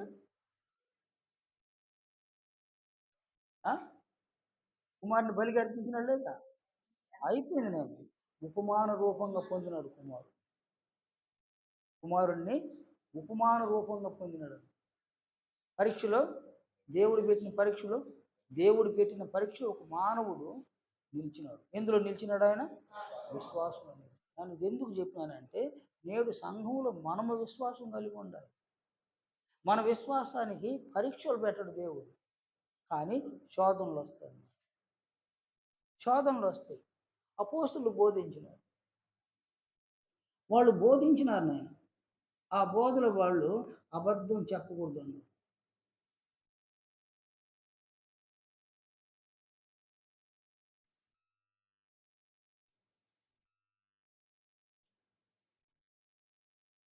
అబద్ధం చెప్పకూడదు అన్నారు. కానీ దీనికి ఒక శోధన వస్తుంది. శోధన శోధన అంటే ఏంది నాయన? అబద్ధం చెప్పకూడదు అని వాళ్ళు బోధిస్తే దాన్ని ఏం చేసినాం మనము? ఏనైనా అబద్ధం చెప్పకూడదు అని వాళ్ళు చెప్తే దాన్ని నమ్మినాము లేదా? విశ్వసించినాము లేదా? మనం నిజంగా విశ్వసిస్తే ఏమనుకుంటాం? మనము ఏమనుకుంటామా? అబద్ధం చెప్పకూడదు అని మనం అనుకున్నాం. మంచిది. ఇలాంటి ఒక విశ్వాసాన్ని నువ్వు కలిగి ఉండడము, నేను కలిగి ఉండడం మంచిదే. కానీ అది నిజంగా ఆ విశ్వాసంలో నీవు నిలిచి ఉన్నావా లేక పడిపోయినావని ఏమికి తెలియాలా? ఆయనకు తెలియాలి. ఆయనకు తెలియాలి. కాబట్టి ఏం కావాలి? ఏం రావాలి దానికి? ఖచ్చితం శోధన. శోధన ఏ రూపంలో వస్తుంది నాయన? ఇక్కడ శోధన ఏ రూపంలో వస్తుంది?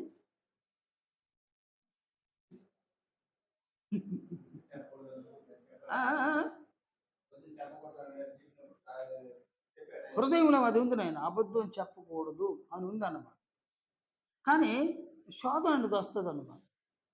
శోధన ఎలా వస్తుందో కూడా మనకు తెలియదు నాయన.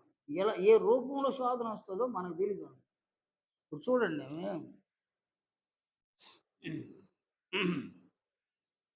శోధన నీకు ఏ రూపంలో వస్తుందో తెలియదు అనమాట.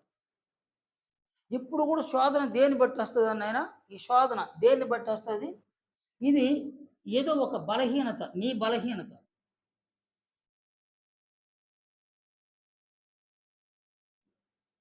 నీలో ఉన్న బలహీనత, దాన్ని బట్టి శోధన వస్తుంది అనమాట. అబద్ధం చెప్పకూడదు, అలాగే దొంగతనం చేయకూడదు.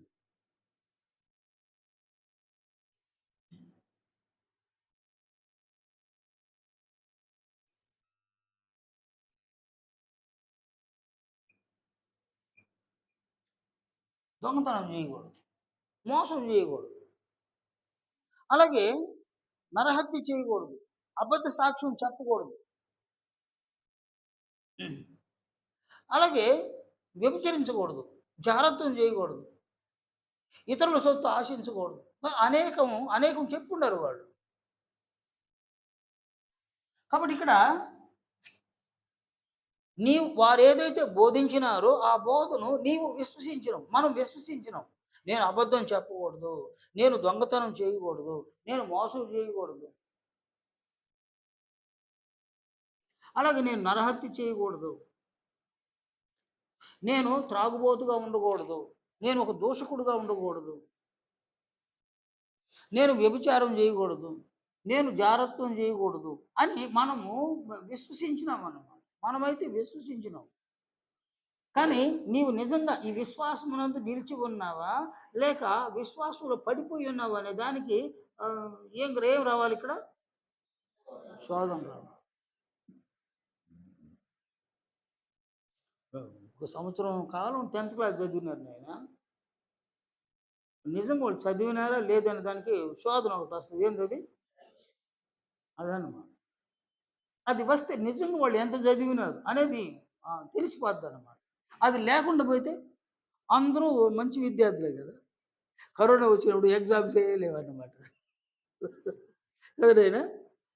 10థ్‌లో ఉన్న విద్యార్థులందరూ పాస్. కరోనా పుణ్యమని. ఎలాంటి పరీక్షలే లేవు వాళ్ళకి. పరీక్ష అంటారు నేను దాన్ని. పరీక్షే లేదు. వాళ్ళు చదువుకున్న చదువుకు ఒక పరీక్షే లేదనమాట. అందరూ ఉత్తీర్ణులైపోయినారనమాట. ఎవరికి వాళ్ళు ఆనందం అనమాట. కానీ పరీక్ష రావాలి. విద్యను ఏ మేరకు నీవు అభ్యసించినావు అనడానికి వాళ్ళకి పరీక్ష కలగాలనమాట. ఆ పరీక్షలో నిలబడిన వాళ్ళు విద్యావంతులు. నిలబడని వాళ్ళు ఎవరినైనా విద్య విహీనులు అంటారు వాళ్ళు. అందువలన విద్యకు పరీక్ష ఉంది. బంగారుకు పరీక్ష ఉంది. అమూల్యమైన మన విశ్వాసానికి ఈ పరీక్ష కలగాలన్నమాట. కాబట్టి ఇక్కడ దొంగతనం చేయకూడదు, అబద్ధం చెప్పకూడదు, మోసం చేయకూడదు, వ్యభిచరించకూడదు, నరహత్య చేయకూడదు, జారత్వం చేయకూడదు. అనేకం ఉన్నాయన్నమాట. ఇంకా చాలా ఉన్నాయి నాయన. అవన్నీ ఉన్నాయి. వాటన్నిటిని వాళ్ళు బోధించగా మనం ఏం చేసినాము? విశ్వసించినాము. మన మనసులో, మన హృదయాల్లో అలా ఉండకూడదు నేను. వాళ్ళు ఏం బోధించినారో నేను ఉండకూడదు అని అనుకోను. కానీ ఇక్కడ విశ్వాసానికి ఏం కలుగుతుందాడ? శోధన రావాలన్నమాట. కాబట్టి అబద్ధం చెప్పకూడదని నీవు విశ్వసించిన, దొంగతనం చేయకూడదని విశ్వసించిన, దానికి ఒక శోధన వచ్చినప్పుడు శోధనలో నిలబడాలి. నిలబడితే విశ్వాసం ఉంది. విశ్వాసంలో మనం నిలిచినాం. నిలబడకపోతే పడిపోతే మనం విశ్వాసంలో పడిపోయినాం అన్నమాట. కానీ ఈ లేఖనం చూడండి, యాకోబు 1వ అధ్యాయము. నీవు విశ్వాసానికి పరీక్ష కలిగినప్పుడు నిలిస్తే నీకు కలిగే అనేక లాభాలు ఉన్నాయి. 1వ అధ్యాయం 2-3 వచనాలు. నా సహోదరులారా, మీ విశ్వాసమునకు కలుగు పరీక్ష ఓర్పును పుట్టించునని ఎరిగి మీరు నానా విధములైన శోధనలలో పడినప్పుడు అది మహా ఆనందమని ఎంచుకోండి. కాబట్టి విశ్వాసమునకు పరీక్ష వచ్చినప్పుడు అది మన వ్యక్తిత్వంలోనికి ఎలాంటి గుణాన్ని తీసుకొస్తుంది? ఓర్పు అనే గుణం. ఈ ఓర్పు అనే గుణం ఎవరిది నాయన? యేసు ప్రభువుది. ఆ గుణము మన వ్యక్తిత్వంలోనికి వస్తుంది. క్రీస్తు మహిమను మనం పొందడానికి ఒక స్వభావం మన వ్యక్తిత్వంలోనికి ప్రవేశిస్తుంది అన్నమాట. కనుక నిజంగా మనము విశ్వసిస్తాము. అపోస్తులు బోధించిన సంగతులను విశ్వసిస్తాం మనం. కానీ ఆ విశ్వాసాన్ని మనం నిలబెట్టుకున్నామా? విశ్వాసంలో పడిపోతున్నాం అనడానికి మనకు శోధనలు రావాలన్నమాట. శోధనలు శోధించేది ఎవరు? నన్ను శోధించేదే సాతానుడు. వాడికి పేరేం పేరు? శోధకుడు కదా. వాడు శోధకుడు అన్నమాట. మత్తయి సువార్తలో 4వ అధ్యాయం 3వ వచనంలో ఆ శోధకుడు అని అన్నాడు అనమాట. ప్రభు దగ్గరకు వచ్చినాడు. యేసు ప్రభువు దగ్గరికి ఎవరు వచ్చింది నాయన? శోధకుడు. ఆ శోధకుడు యేసు ప్రభువును శోధించినటువంటి అతడు మన వద్ద కూడా వస్తాడు. మన వద్దకు వస్తాడు. మనము ఏదైతే విశ్వాసాన్ని కలిగి ఉన్నామో ఆ విశ్వాసానికి అతడు శోధన కలిగిస్తాడు. ఇప్పుడు చెప్పండి ఆయన, శోధన అంటే ఏంది నాయన? ఇప్పుడు విశ్వాసం అంటే నేను అబద్ధం ఆడను అని అనుకున్నాం, నేను దొంగతనం చెయ్యను అని అనుకున్నాం. ఇది విశ్వాసం. నమ్మినాం. వాళ్ళు చెప్పిన దాన్ని, అపోస్తులు బోధించిన దాన్ని మనం విశ్వసించినాం. నేను అబద్ధం చెప్పకూడదు, నేను అబద్ధం చెప్పను, దొంగతనం చేయను, నేను ఇంతే అని అనుకున్నాము. నువ్వు అట్నే ఉన్నావా లేక ఎలా ఉన్నావు అనడానికి ఏం రావాలా? అంటే విశ్వాసంలో స్థిరంగా ఉన్నావా, విశ్వాసంలో బలహీనంగా ఉన్నావా అనడానికి ఏం రావాలంటాడు ఆయన? శోధన. శోధన అంటే ఏంది అన్నాడు? శోధన.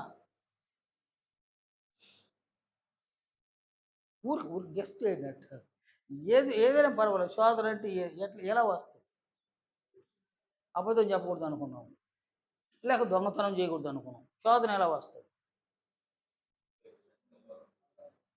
నేనా? పరిస్థితి ఊరికే రాదు. అబద్ధం అంటే నీవు అబద్ధం చెప్తే నీకు ఇలాంటి లాభం వస్తది. లాభం కనబడతదన్నమాట. ముందు దాన్ని చూపిస్తాడు సాతానుడు. దేన్ని చూపిస్తాడు? ఇప్పుడు హవ్వను శోధించినాడా లేదా?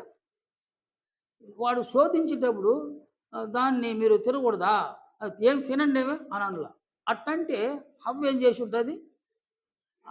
పోయే సాలు గాని పెద్ద మనిషి అని ఉంటది. కానీ ఆయన ముందు లాభాన్ని చూపించినాడు. దాన్ని మీరు తినమన. ఏమవుతారు మీరు? మీరు దేవతలైపోతారు అన్నాడు. అంటే ముందు ఒక లాభాన్ని చూపించినాడనమాట. లాభాన్ని చూపించి పండుని తినమన్నాడు. అంటే ఆజ్ఞను అతిక్రమించడానికి శోధించాడు. మనల్ని ఎవరినైనా కూడా సాతానుడు శోధకుడు. మనం అబద్ధం చెప్పకూడదంటే, నీవు ఈ చిన్న అబద్ధాన్ని చెప్పడం వలన నీకు ఇలాంటి ఒక లాభము అని చూపిస్తాడనమాట.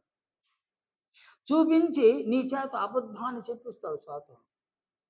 నీవు అబద్ధమును చెప్పగా విశ్వాసములో స్థిరముగా ఉన్నావా? విశ్వాసంలో పడిపోయినావా? నేను నిలబడతాం, పడిపోతామా? పడిపోతాం. అలాగే నేను దొంగతనం చేసేది కూడా. దొంగతనం చేయడానికి అతడు శోధిస్తాడు. ఈ శోధించేటప్పుడు ఆయన ఏమంటాడు? ముందు ఏం చూపిస్తాడు? ముందు ఈ దొంగతనం చేయడం వల్ల కలిగే లాభము దాన్ని చూపిస్తాడనమాట. ఆ లాభాన్ని ఒక మనుషుడు ఆలోచన చేస్తే దొంగతనం చేస్తాడు. అంటే అపవాది ఎవరినైనా శోధిస్తే వాడు ఊరికి వచ్చి శోధించాడు. వాడు ఏదో ఒక లాభాన్ని చూపిస్తాడనమాట. ఒక లాభాన్ని ముందు పెట్టి ఎంఆర్ఓ ఉంటాడు కదా నాయన. ఎంఆర్ఓ ఉంటాడు. ఎవడికో ఆ ఊర్లో ఒకడికి పలానా పొలం అది మన పక్షాన అయితే బాగుంటుంది అనుకున్నాడు అనమాట. పలానా పొలం మన పక్షాన అయితే బాగుంటుంది. ఆ పొలం ఎవరిదో ఒక బీదవాడిది పాపం. బీదవాడు కదా. ఈయన వెళ్ళినాడు ఎంఆర్ఓ ముందు కూర్చున్నాడు. ఆ పొలం నాకు కావాలి సార్ అన్నాడు. అతడు నో అంటాడు అనమాట. ఇవ్వను అంటాడు అనమాట. అది ఎట్లా? పలానా ఆయన మీద పట్టా అది. నేను అలా చేయకూడదు, నేను చేయను అంటాడు అనమాట. ఏనాయన చక్కని ఒక 5,00,000 రూపాయలు కట్ట పడింది అనమాట టేబుల్ మీద అట్ట పడగా బ్యాగ్లో నుంచి తీసి అట్ట పెట్టగా చూపని దేని మీద పోద్ది? దాని మీదకి పోద్ది అట్ట. పొలం వీడిది కాదు, ఎవరిదో పొలం. ఈయనదేంది నాయన? కేవలము అటు సంతకం చేసి సీలేడు. కాబట్టి ఎవడు ఎట్టన బాని మనకొచ్చే లాభం ఇంత పెద్ద మొత్తంలో లాభం కదా. కాబట్టి దాన్ని రద్దు చేస్తాడు. దేన్నైనా దాన్ని రద్దు చేస్తాడు. ఏ విధంగా రద్దు చేస్తాడు ఆయన? దానికి కొన్ని కారణాలు చూపిస్తాడు. నువ్వు ఇంతకాలం పైరు పెట్టలేదు దాంట్లో, అందువల్ల చట్ట ప్రకారం మేము దాన్ని రద్దు చేస్తున్నాం అన్నాడు. దేశంలో ఎంతో మంది పైరు పెట్టలే, దాని అంత పక్కన పెడేస్తాడు. కాగితాలన్నీ పేరు మీద మారిపోతాయి, పుస్తకం మారిపోద్ది పేరు. వీడిల్లు వ్యవసాయానికి దిగుతాడు. అసలు వస్తున్నాడు, మాది మాది అంటే నీది కాదు నాది అని చూపిస్తాడు. గత ప్రభుత్వం అయ్యే జరిగినాయి. అదే జరిగి ఎక్కడ చూసినా అదే జరిగింది. కాబట్టి ఇక్కడ ఎవరికి వచ్చిన శోధన? అది ఎంఆర్ఓలకు వచ్చిన శోధన అనమాట. పోలీస్ అధికారులు కూడా శోధన వస్తుంది. వాళ్ళ ముందు డబ్బును పెట్టేసి ఎవరిని కొట్టమంటారు అనమాట. వాళ్ళని తీసుకొచ్చి లోపలేసి కొడతారు వాళ్ళు. శోధన. కాబట్టి ఈ శోధన అనేది ఒక లాభాన్ని చూపించకుండా శోధించడు సాతానుడు. సాతానుడు ప్లాన్ లాభాన్ని చూపిస్తాడు, శోధిస్తాడు.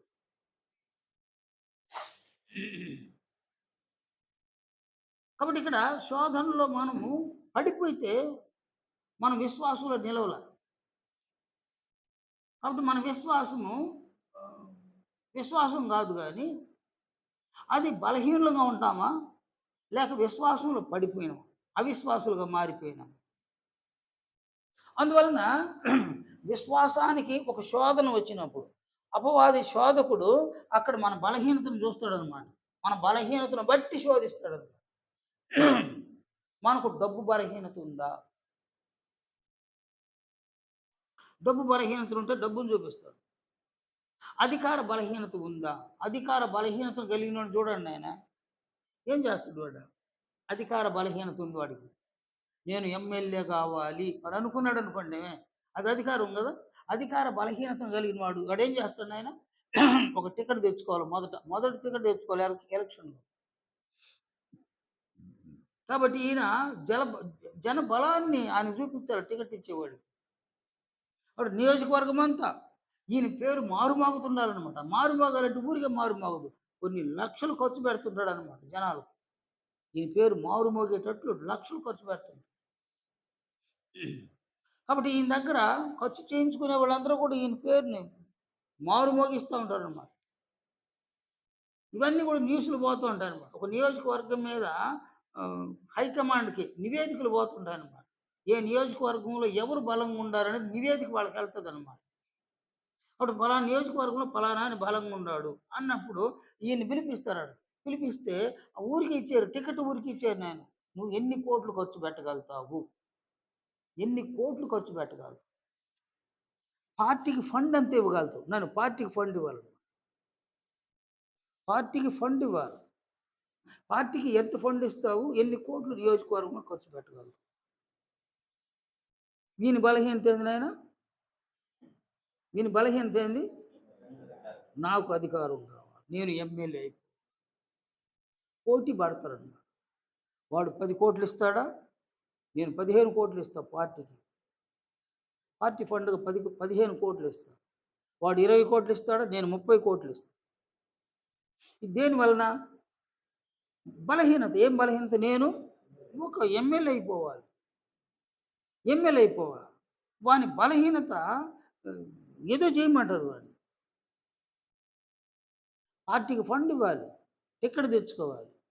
టికెట్ తెచ్చుకున్న తర్వాత నియోజకవర్గంలో ఉన్న లీడర్స్ అందరినీ చేతికి పెట్టుకోవాలి. వాళ్ళకు విస్తారంగా డబ్బులు ఖర్చు పెట్టాలి, జనాలకు డబ్బులు ఖర్చు పెట్టాలి. అంటే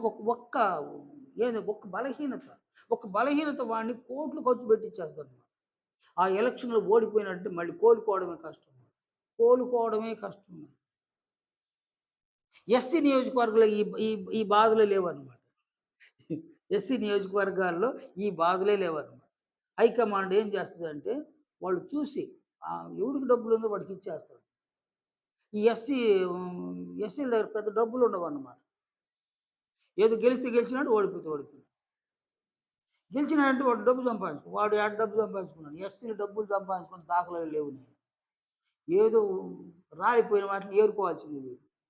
ఎస్సీలు అనేవాళ్ళు రాలిపోయిన వాడిని తన నియోజకవర్గమే, అక్కడ వాడు ఏం చేయడానికి లేదనమాట. ఎవడెవడో పెద్ద పెద్ద రెడ్లు నాయుళ్ళు వాళ్ళు హైకమాండ్తో కనెక్షన్ ఉంటారనమాట. వాళ్ళు వీడి మీద ప్రెషర్ తీసుకొస్తుంటారు. వాళ్ళ పనులు చేసి వీళ్ళ పనులు చేసి వీడు అలిసిపోతుంటాడు, కానీ వీడు సంపాదించుకునేది ఏమిడు కానీ. మనం అనుకున్నాం వాడు అంత తినేసినాడు, ఇంత తినేసి ఏమి తింటాడు, నేను వాడు తినేదానికి ఏమి లేదు. నేను సంపాదించుకోవచ్చు కాదు, కొంచెమే పరిమితంగా. నెక్స్ట్ ఎలక్షన్లో నిలబడ్డానికి కూడా శక్తి ఉండదు, వాడు శక్తి ఉండదు అనమాట. వాడు అంత పరిమితంగా ఉంటుంది వాళ్ళ దగ్గర డబ్బులు. ఏదేమైనా ఒక అధికారము అనేది ఒక బలహీనత. అధికారాన్ని పొందడానికి ఏమన్నా చేస్తాం అంటే ఒకరి బలహీనతను బట్టి వాడు ఏమైనా చేస్తాం. సంసోను తెలుసు కదా నాయన, సంసోను యొక్క బలహీనత ఏంది నాయన? స్త్రీ బలహీనత ఆయన. అందువల్ల సాతానుడు అంత సులువుగా ఎవరి చేత చంపించినాడు? స్త్రీ చేతనే చంపించేసినాడు. అంటే ఒక్కొక్కరు డబ్బు బలహీనత ఒకరికి, స్త్రీ బలహీనత ఒకరికి. మిగతా కొంతమంది ఉంటారు మందు బాబులు, వాళ్ళకి మందు బలహీనత అనమాట. మందు కనుక పొయ్యించేస్తే వాడికి ఏమైనా చేసేస్తాడు. వాడేమైనా ఎక్కడ సంతకం పెట్టమని పెట్టేస్తాడు.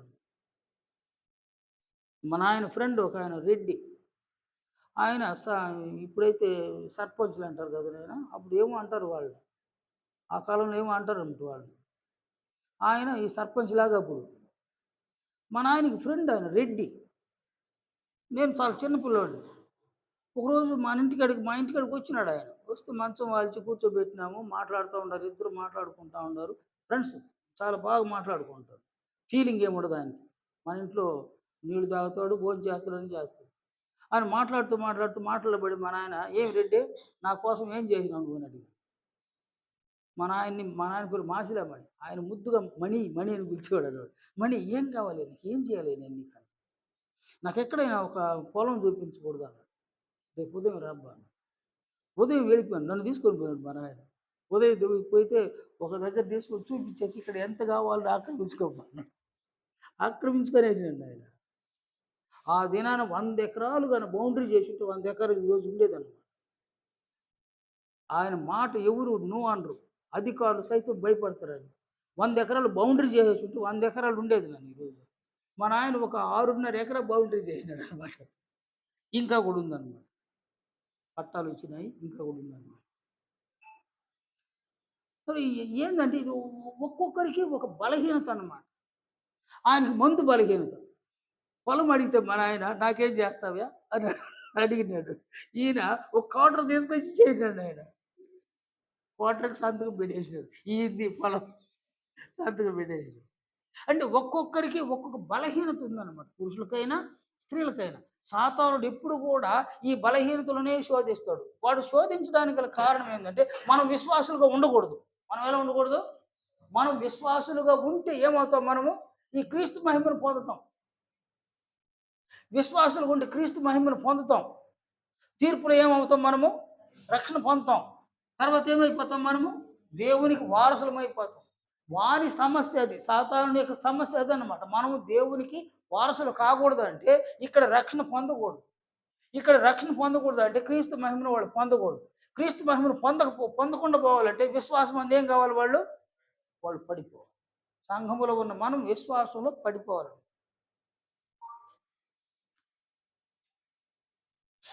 అందువలన సాతానుడు హవ్వను శోధించిన వాడేం కాదు. సాక్షాత్తు యేసుప్రభువును సైతం శోధించింది. కాబట్టి యేసుప్రభు యొక్క విశ్వాసం ఏంది? నేను అక్కడ ఆ సందర్భంలో యేసుప్రభు యొక్క విశ్వాసం ఏంది? మనుషుడు రొట్టె వలన మాత్రము కాదు, దేవుని నోట నుండి వచ్చే ప్రతి మాట వలన జీవించును. అది ఆయన విశ్వాసం. ఆ విశ్వాసంలో ఏమన్నాడు? ఎలా ఉన్నాడు ఆయన? స్థిరంగా ఉన్నాడు. స్థిరంగా ఉన్నాడు కాబట్టి ఈ రాళ్ళు రొట్టెలగునట్లుగా ఆజ్ఞాపించంటే ఏం చేయలేదు ఆయన? పోయే చూసినాను కానీ అన్నాడు. చూసినాను పోయా అన్నాడు. నేను బ్రతకడం అనేది నీకింత ప్రేమ. ఏమంటాడు ఆయన? నేను బ్రతకాలని ఇంత ప్రేమ కాదు కానీ నన్ను విశ్వాసంలో పడగొట్టాలని నీ ప్లాన్ అనుకున్నాడు. ప్లాన్ గుర్తించినాడు. బ్రతకడానికి నన్ను తినమంటున్నావు నువ్వు. నిజమే కావచ్చు అది. మనుషులు రొట్టె వలన మాత్రం కాదు కానీ దేవుని నోట నుండి వచ్చి ప్రతి మాట వలన జీవించును. కాబట్టి నాకు ఈ జీవించడమే కావాలి కానీ నువ్వు చెప్పే పద్ధతిలో జీవించడం నాకు వద్దన్నాడు. అక్కడ విశ్వాసం ఏమైనాడు? యేసు ప్రభువు నిలబడ్డాడు. స్థిర విశ్వాసాన్ని కలిగి ఉన్నాడు. చివరికి నేను చివరిదాకా విశ్వాసం స్థిరంగానే ఉన్నాడు యేసు ప్రభు. ఆయన శిష్యులు వాళ్ళు కూడా విశ్వాసం అందు స్థిరపడిపోయినారు. అందువలన పేతురు అంటాడు, అనేమంటాడు ఆయన? మీ అమూల్యమైన మీ విశ్వాసము అని ఆయన బోధించాడు అన్నమాట. అంటే మనం ఈ విశ్వాసం అనే సిద్ధాంతాన్ని గురించి నేర్చుకుంటున్నాం. అమూల్యమైన మీ విశ్వాసం. ఈ విశ్వాసాన్ని మనం సంఘంలో కాపాడుకోవాలి. విశ్వాసం అందు స్థిరపడాలి. విశ్వాసంలో నిలబడాలి. విశ్వాసంలో మనం కొనసాగాలి. కాబట్టి విశ్వాసాన్ని కలిగించేది ఏది? అపోస్తుల సిద్ధాంతం. ఈ అపోస్తుల సిద్ధాంతాన్ని మనం విశ్వసించాలని దీన్ని నేను మార్చి రాస్తాను. అపోస్తుల సిద్ధాంతం.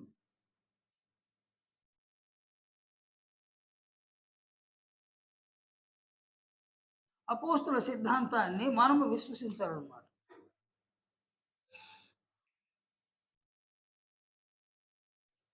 కాబట్టి వాళ్ళు ఏ సిద్ధాంతాన్ని ప్రవేశపెట్టినారు సంఘంలో అనే దాన్ని మనం క్రమంగా చూడాలన్నమాట.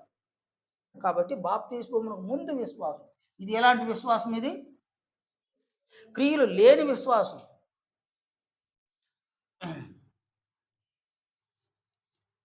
ఇది ఎలాంటి విశ్వాసం అంటే క్రియలు లేని విశ్వాసం.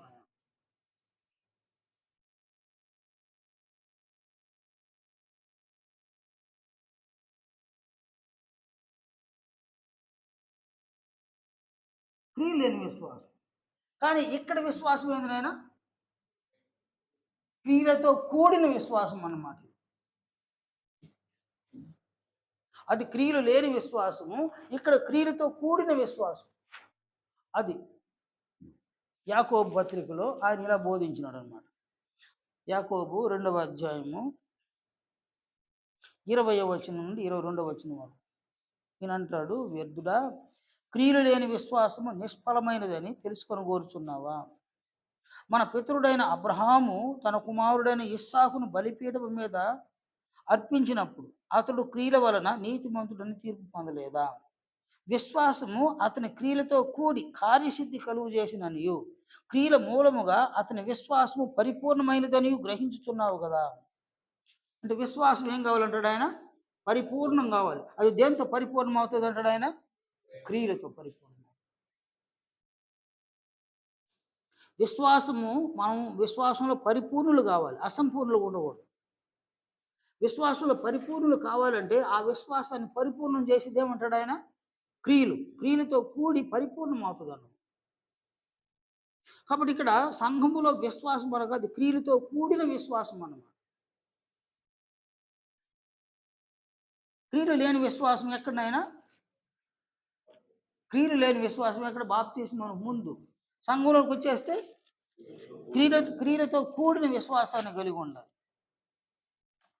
హెబ్రీ 11వ అధ్యాయం 6వ వచనంలో ఇక్కడ ఈయన అంటాడు అద్భుతమైన మాటలు. నేను హెబ్రీ 11వ అధ్యాయము 6వ వచనం, విశ్వాసము లేకుండా దేవునికి ఇష్టడై ఉండుట అసాధ్యము.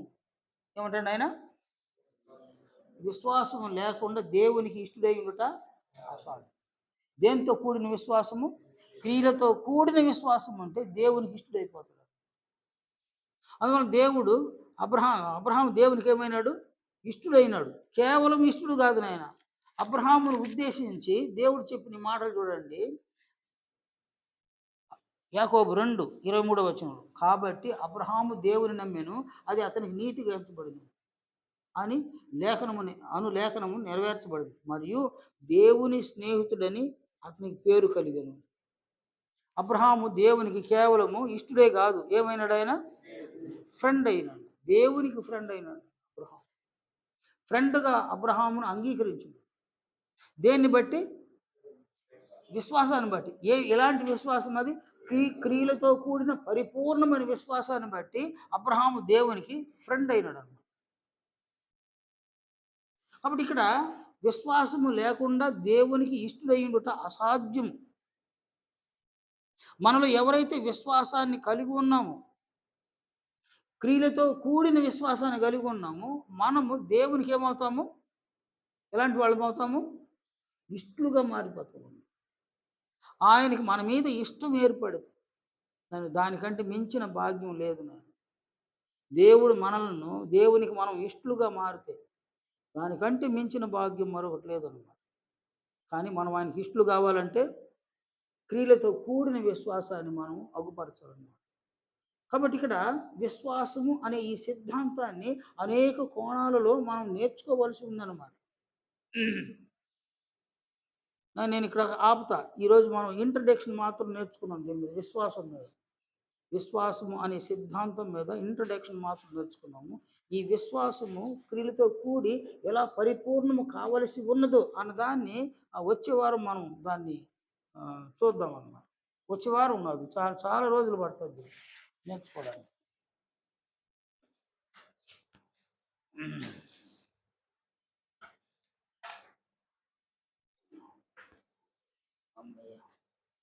నేను ఈరోజు ఇదేమన్నా మీ అర్థవంతంగా ఉందా?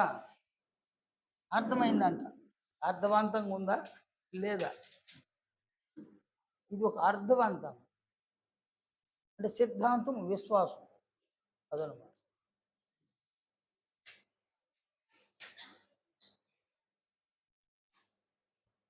బాప్తిస్మమునకు ముందు విశ్వాసము. ఎలాంటి విశ్వాసం అది? క్రియలు లేని విశ్వాసం. బాప్తిస్మమునకు తరువాత విశ్వాసం. ఇది ఎలాంటి విశ్వాసము? క్రియలతో కూడిన పరిపూర్ణమైన విశ్వాసం. అబ్రహాము ఏ విశ్వాసాన్ని కలిగి ఉన్నాడు కదా? అబ్రహాము సంతానంలో పుట్టిన క్రీస్తు ఎలాంటి విశ్వాసం కలిగి ఉన్నాడు? క్రియలతో కూడిన పరిపూర్ణమైన విశ్వాసం కదా. అబ్రహాము కుమారుడైన క్రీస్తు యొక్క శిష్యులు ఏ ఏ విశ్వాసం కలిగి ఉన్నారు? క్రియలతో కూడిన పరిపూర్ణమైన విశ్వాసం కలిగి ఉన్నారు. నేడు మనం ఎవరు మీ యేసు ప్రభువుకి? కదా. మనం ఎలాంటి విశ్వాసం కలిగి ఉండాలి? క్రియలతో కూడిన పరిపూర్ణమైన విశ్వాసం కలిగి ఉండాలి. ఇప్పుడు ఎలాంటి క్రియలతో మనం పరిపూర్ణం అవ్వాలి కదా నాయన? ఎలాంటి క్రియలతో మన విశ్వాసము పరిపూర్ణం కావాలని దాన్ని మనం వచ్చే వారం నుంచి ప్రారంభం.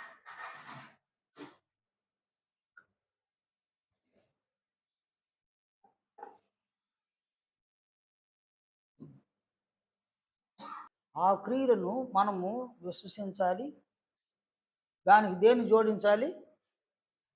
క్రియలను జోడించి విశ్వాసాన్ని ఎలా చేయాలి? మనము పరిపూర్ణమైన విశ్వాసులుగా మనం మారాలి. అప్పుడు మనం క్రీస్తు యొక్క మహిమను పొందుతాం. క్రీస్తు మహిమ మనకుండగా తీర్పులో మనల్ని మనం ఏం చేసుకుంటాము? రక్షించుకుంటాం. అటు తరువాత మనం ఏమవుతాము? దేవునికి క్రీస్తు తోడి వారసులు అయిపోతాం. ఇక్కడ దేవునికి క్రీస్తు తోడి వారసులమైతే క్రీస్తు ఏం చేస్తాడు ఆయన? ఆయన మన కోసం ఏం చేస్తున్నాడు? ప్రస్తుతం ఆయన మన కోసం ఆయన బిజీగా ఉన్నాడు. ఇక్కడ బాప్తిస్మం పొందిన ప్రతి ఒక్కరి కొరకు క్రీస్తు యేసు నిత్య నివాసాలను ఏం చేస్తున్నాడు? సిద్ధం చేస్తున్నాడు. ఆయన సిద్ధం చేసి మళ్ళీ వస్తాడు. దేనికి వస్తాడు ఆయన? మనల్ని తీసుకొని వెళ్ళి నిత్య నివాసాలు తనతో పాటు ఉంచడానికి వస్తాడు. ఆయన వచ్చినప్పుడు మనలో ఆయన ఏం చూడాలనుకుంటాడు? అది లేకపోతే అప్పుడు ఏం చేస్తాడు ఆయన? మృదువుగా నన్ను విడిచి అపవాదికి వాని దూతలకు నియమించబడిన నిత్యాగ్నిలోకి పోయింది. మృదువుగా చెప్తాడు. ఆయన పోలికలో ఉన్నవారికి, ఆయన మహిమలో ఉన్నవారిని ఏం చేస్తాడు? ఆయన తన వెంట తీసుకొని పోతాడు. ఆయన తన వెంట తీసుకొని వెళ్ళే వాళ్ళ కొరకు అక్కడ వెయిటింగ్లో ఉండేది ఎవరు? తండ్రి అయిన దేవుడు. ఆయన మన కొరకు వెయిటింగ్లో ఉన్నాడు. ఎందువలన?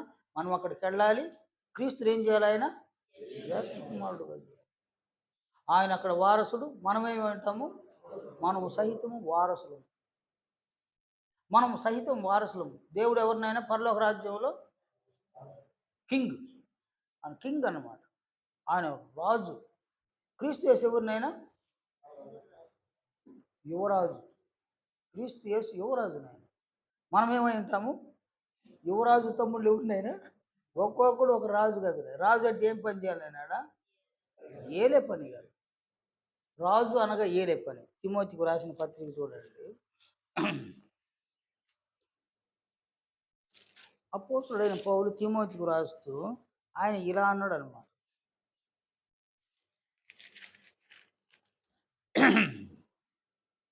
రెండవ పత్రిక 2వ అధ్యాయం 11, 12 వచనాలు. తిమోతికి రాసిన 2వ పత్రికలో 2వ అధ్యాయం 11, 12 వచనాల్లో పౌలు ఇలా చెప్పినారు. ఈ మాట నమ్మదగినది. ఏదనగా మనం ఆయనతో కూడా చనిపోయిన వారమైతే ఆయనతో కూడా ఏమవుతాము? బ్రతుకుతాం.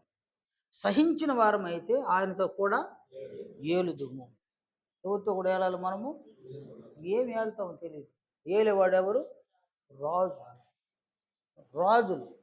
ఇప్పుడు సహితము మనం ఎవరున్నాయన? ఇప్పుడు సహితము మనం రాజులు.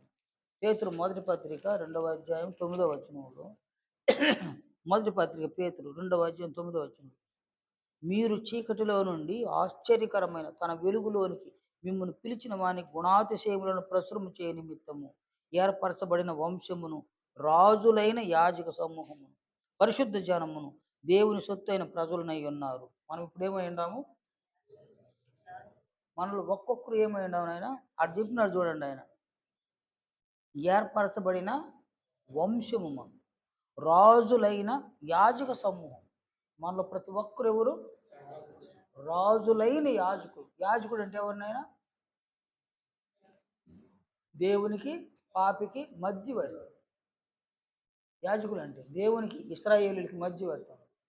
మనం ఏమై ఉండాలో? యాజకులు అయితే ఆయనకి పాపులకి మధ్యవర్తులుగా ఉండాలి. మామూలుగా మధ్యవర్తి ఎవడు? యేసు ప్రభువు. ఇప్పుడు ఆ పనిని ఆయన ఎవరికి అప్పగించినాడు? సంఘంలో ఉన్న ప్రతి ఒక్కరికి అప్పగించినాడు. ఇప్పుడు మనము దేవునికి, పాపులకు మధ్యవర్తులైతే మనం ఏం చేయాలా? పాపులను దేవునితో సమాధానపరచాలి. అందువలన మీరు ప్రతి ఒక్కరు సువార్తికులు కావాలి. మీరు సువార్త ప్రకటన ద్వారా ఎన్ని ఆత్మలు రక్షణ పొందడానికి ప్రయాసపడతారో, అప్పుడు మానవుల్ని ఏం చేస్తారు? దేవునితో క్రీస్తు ద్వారా సమాధానపరుస్తారు. అప్పుడు ఈ ఏ పాత్రను సక్సెస్‌ఫుల్‌గా నెరవేర్చిన వాళ్ళు అవుతారు?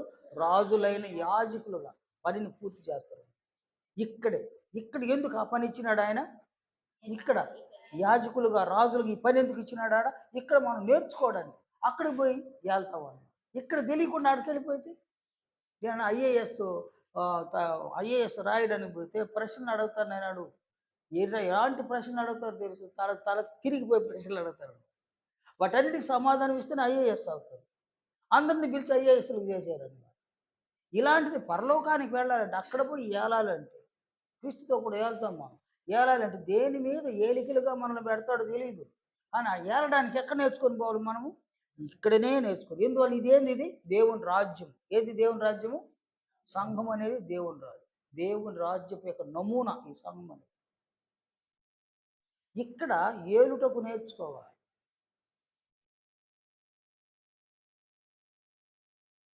సరే, వచ్చే వారంలో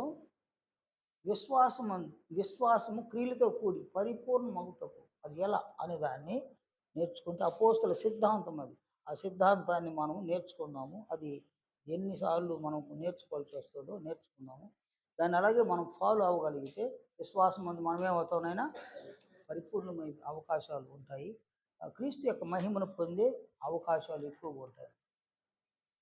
సరే, ఇక్కడికి ప్రార్థన చేసుకున్నాను నేను.